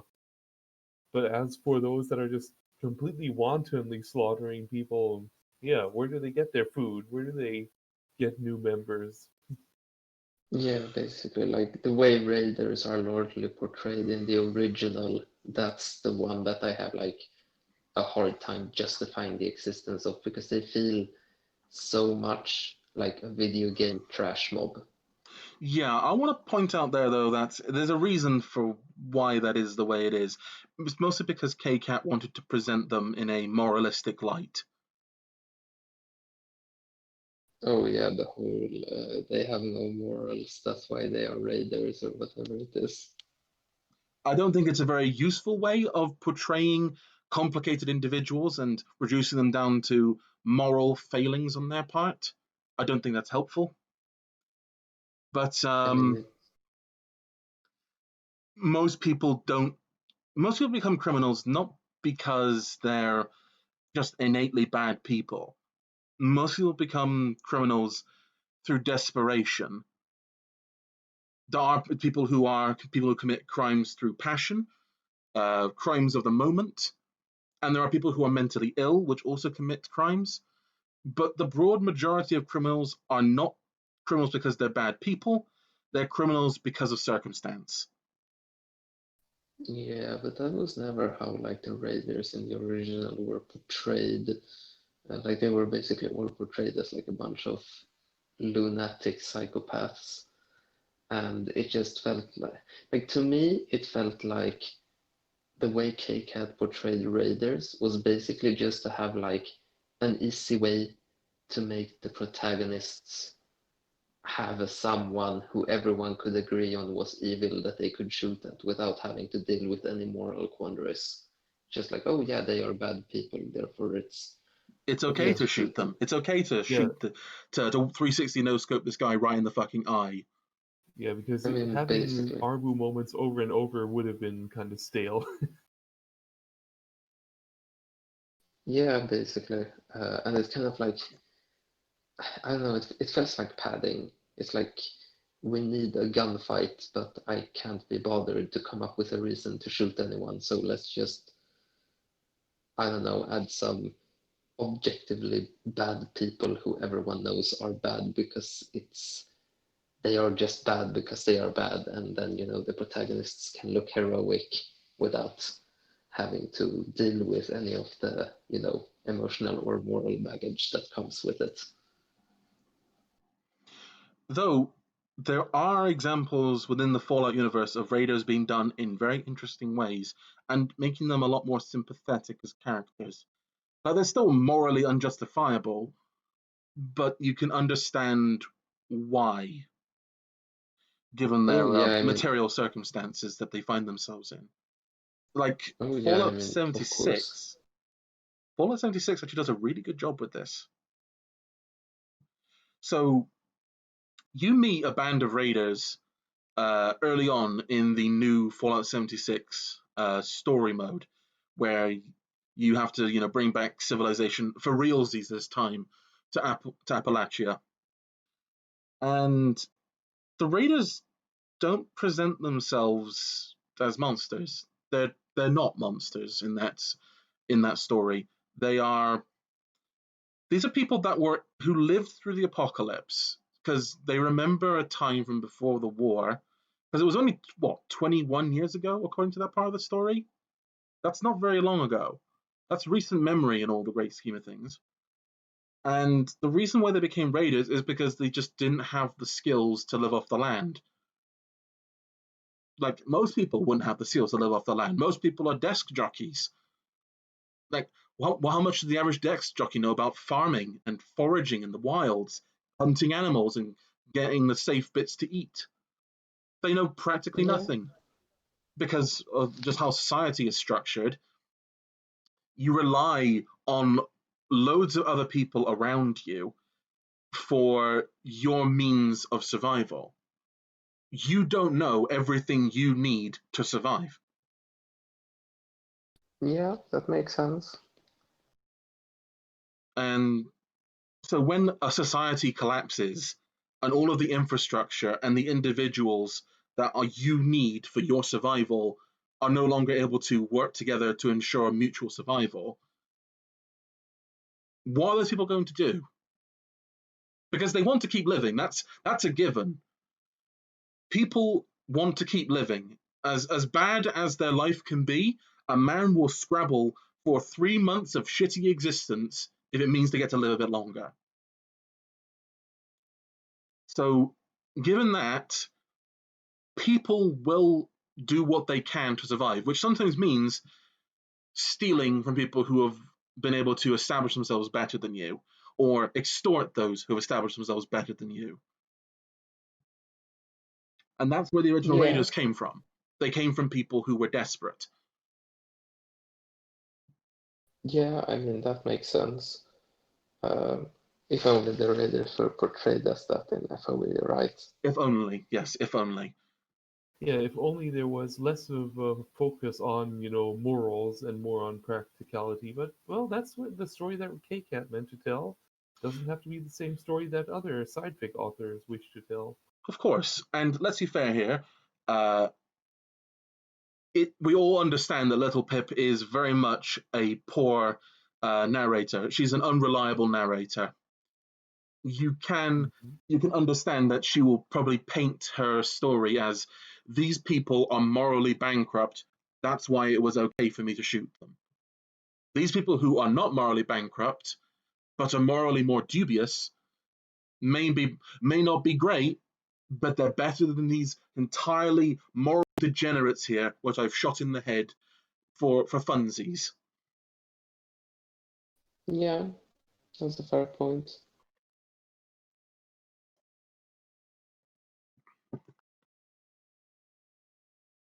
Did you have anything else you wanted to add, BG or Raven?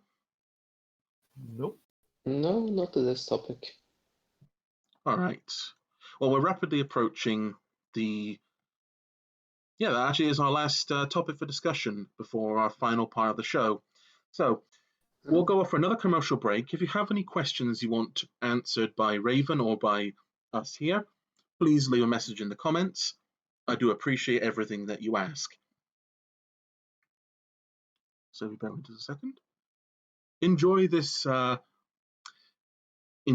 advertisement from Sunset Sarsaparilla.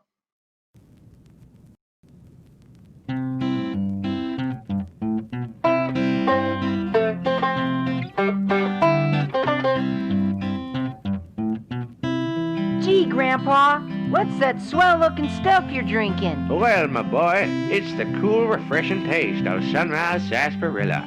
Unlike Sparkle Cola, Sunrise always stays smooth and carbonated, and there's no risk of death by radiation poisoning. Jeepers, that's keen! You said it, Grass Stain. Remember, kids, sip your Sunrise Sarsaparilla to keep you shining, sharp, and swell. It's the official drink of the Junior Steel Rangers. Sunshine, you'll be mine, Sunrise Sarsaparilla.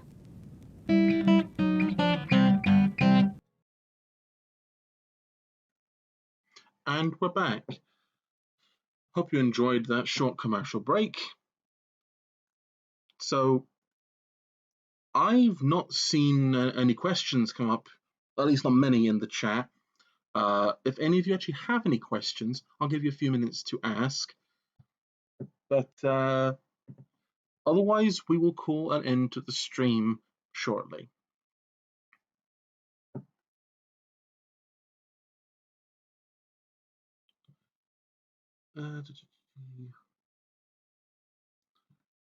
So in the meantime, while we wait for some questions to filter on through, Brain,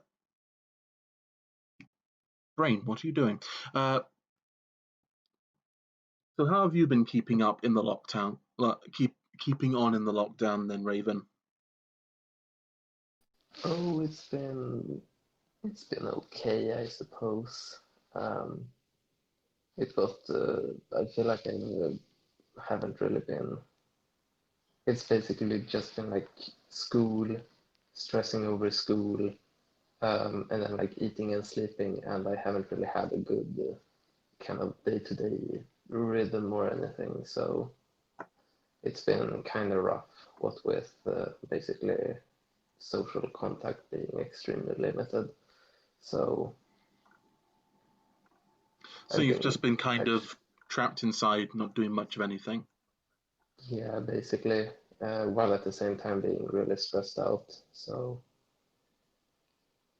it's actually nice to get some summer vacation finally and take my mind off things and actually get around to doing things I want to do, have the energy and time to do things I want to do, like planning my PNP campaign. I'm looking forward to that. It'll be nice to get back into that. Yeah. Eventually TM. Yes, eventually TM.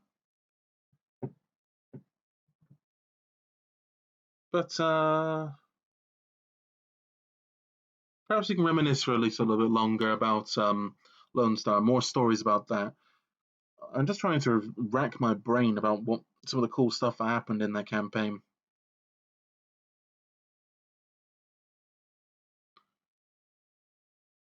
was that there was the instigating event of the whole campaign. That was fucking how to upset your GM in one easy step. Oh God, which one was that? Which one of the time- many things you did which- to upset the GM in one easy step? Which one of them? Oh, the first instigating event was it was session 2 of the campaign. Session motherfucking number 2. Not So- until session 2? Man. So what happened is that the party got together the previous session, as is what you do. It's an RPG. It's what you do. And from there, what happened was that they got sent off to go get a box. They found the box, but one of the players I had at the time, a certain person called Basic, or I think there goes with a few different names. Point being, he was in the campaign, and he decided that this campaign wasn't for me, and just left the following session. He didn't want to turn up. That's fine. What have you? If you don't want to enjoy the game, or you don't think you can enjoy the game, nothing's forcing you to stay here. So I had his character basically go off back the way they came during the night. To make sure the character didn't come back, I had them be captured by the NCR. They were this was sometime after the events of Sunshine and Rainbows, for those who are aware. And they didn't like his the character. The character was a priest of some description. Didn't like his proselytizing. So they kind of just had him hanged. The party having to deal with some nonsense about this box, about finding it and then having it confiscated off them, went back to the nearest NCR outpost, the same place this person got hanged, and while there, they discovered his body, and Atomic, or rather the character Atomica, decided it was a good idea to just attack the NCR, as you do. I remember this. Good thing he was a terrible fucking shot, and all of the shots missed. But that doesn't mean that they weren't, being attacked by an angry little Pegasus, and that wanted them. That basically was unhappy that they were that their friend was killed. Oh, that was like peak chaotic stupid. I remember. That was peak chaotic stupid, as you said it quite rightly there. So the NCR, being an organization, doesn't take too kindly to being shot at by random individuals. Fired back, and the party ran away because they didn't want to make the situation any worse, and so they did.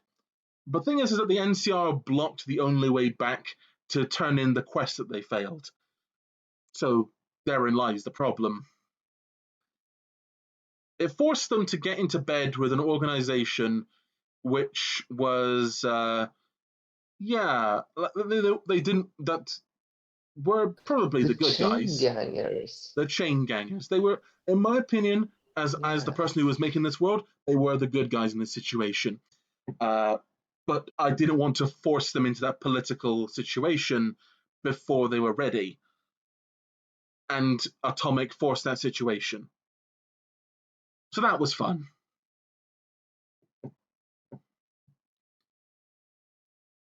So it was what led to meeting the Zeeb that just keeps on dying. That was a direct result of this. But things didn't go so well. Yeah, I remember that campaign suffered from a whole lot of derailment, and like Not the good kind of derailment. the character, the player was upset specifically in the circumstance because he felt it was being railroaded. Okay, this is the tutorial quest in a game. It's not railroading if it's trying to introduce something to you and get you, feet first into the world. Like he didn't even last 2 sessions before he tried to derail a pretty simple introductory story into the world. So I was very upset about that. Yeah, I can imagine.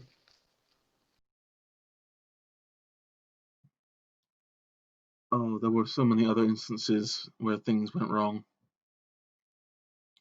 Or like that one time they accidentally installed a police state.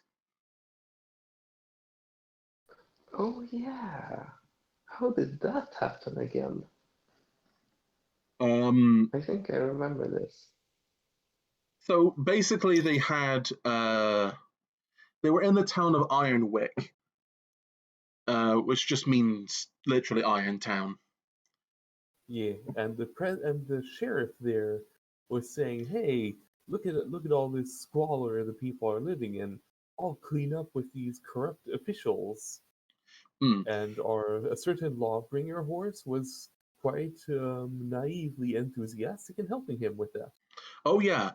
So the whole deal with that town was that it was basically, for those who understand politics a little bit, it's basically ANCAP Central. The whole town was ran by basically 3 mega corporations within that town. And pretty much the only instances of any organization outside of these megacorps was a criminal syndicate known as the Commission and the police. And the police was not having a good time of it. They were just on the receiving end of gang violence. The corporations basically just paying off officers to not do their job. Normal stuff when you let corporations run everything. Wasn't even all that a controversial a story, if I was being honest. So the party helped with this by what was it called? I'm trying to remember the precise details of what they were doing.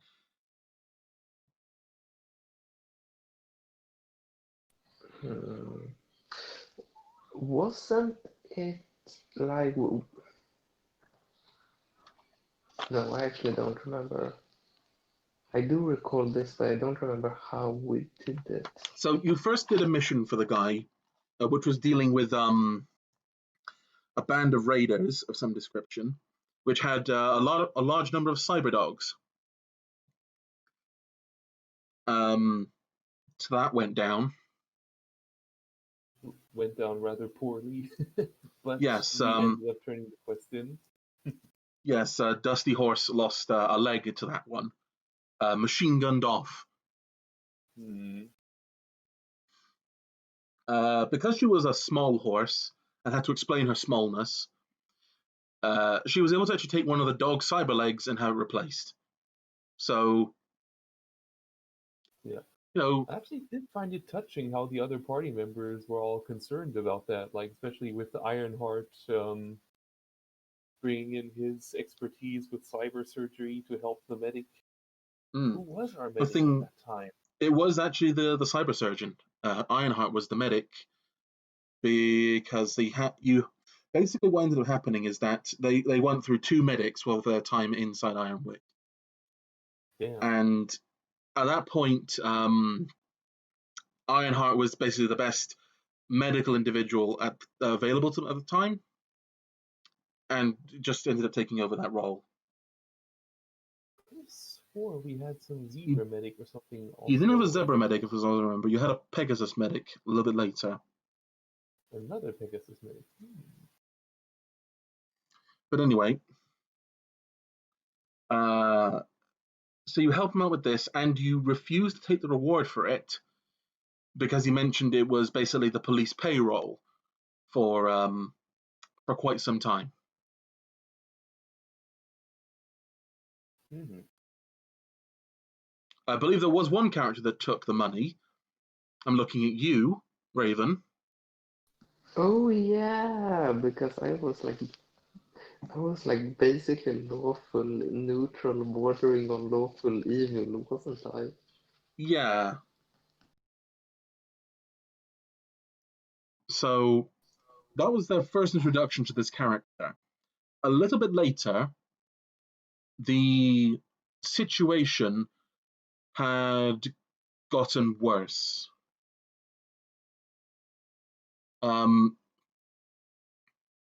I don't remember precisely what happened. I think We helped him do a little coup also. Clean an yes, entire that happened a room bit full of later. delegates. Oh, that came later? Ah. Yeah, that was a bit later. You were invited back to help them out with another issue a little bit later. And he asked you to basically, like, he was suspecting that the leaders of these megacorps were going to have him assassinated because he was managing to actually make political change within Ironwick that they weren't appreciating. One thing you did notice is that he basically was working with the commission on the sly to basically cause more problems in Ironwick so that he could justify a stronger police presence. In exchange, the commission got a larger degree of autonomy and able to basically have the police turn a blind eye to certain crimes. This all fits into his grand master plan here. So, with your help, you helped him assassinate the only other stabilizing element in Ironwick, and that was the corporations there, because he took out all of their leaders all at once, leaving the police chief pretty much with no political opponents left. The morning after, he basically put out arrest warrants for all of the members of the commission that he had ingratiated himself with, pretty much eliminating the mafia's leadership all at once. Because there was no one left to politically oppose him, he could do whatever he wanted. So you accidentally installed a police state.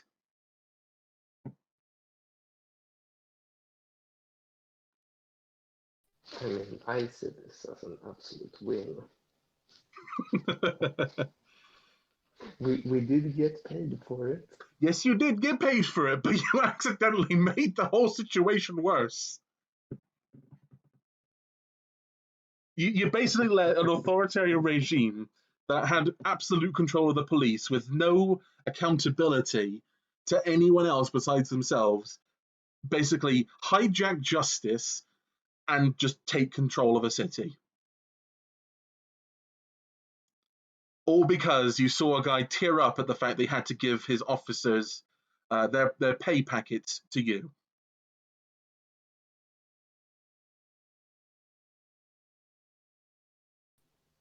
I mean, when you put it like that, you're making it sound bad. This party, Why don't we help keep the law upheld? yes, you did, and you had the best of intentions, but you know, the road to hell is paved with good intentions. I thought this was good storytelling at the time, and I still think it's good storytelling at the time. That sometimes helping people doesn't increase stability.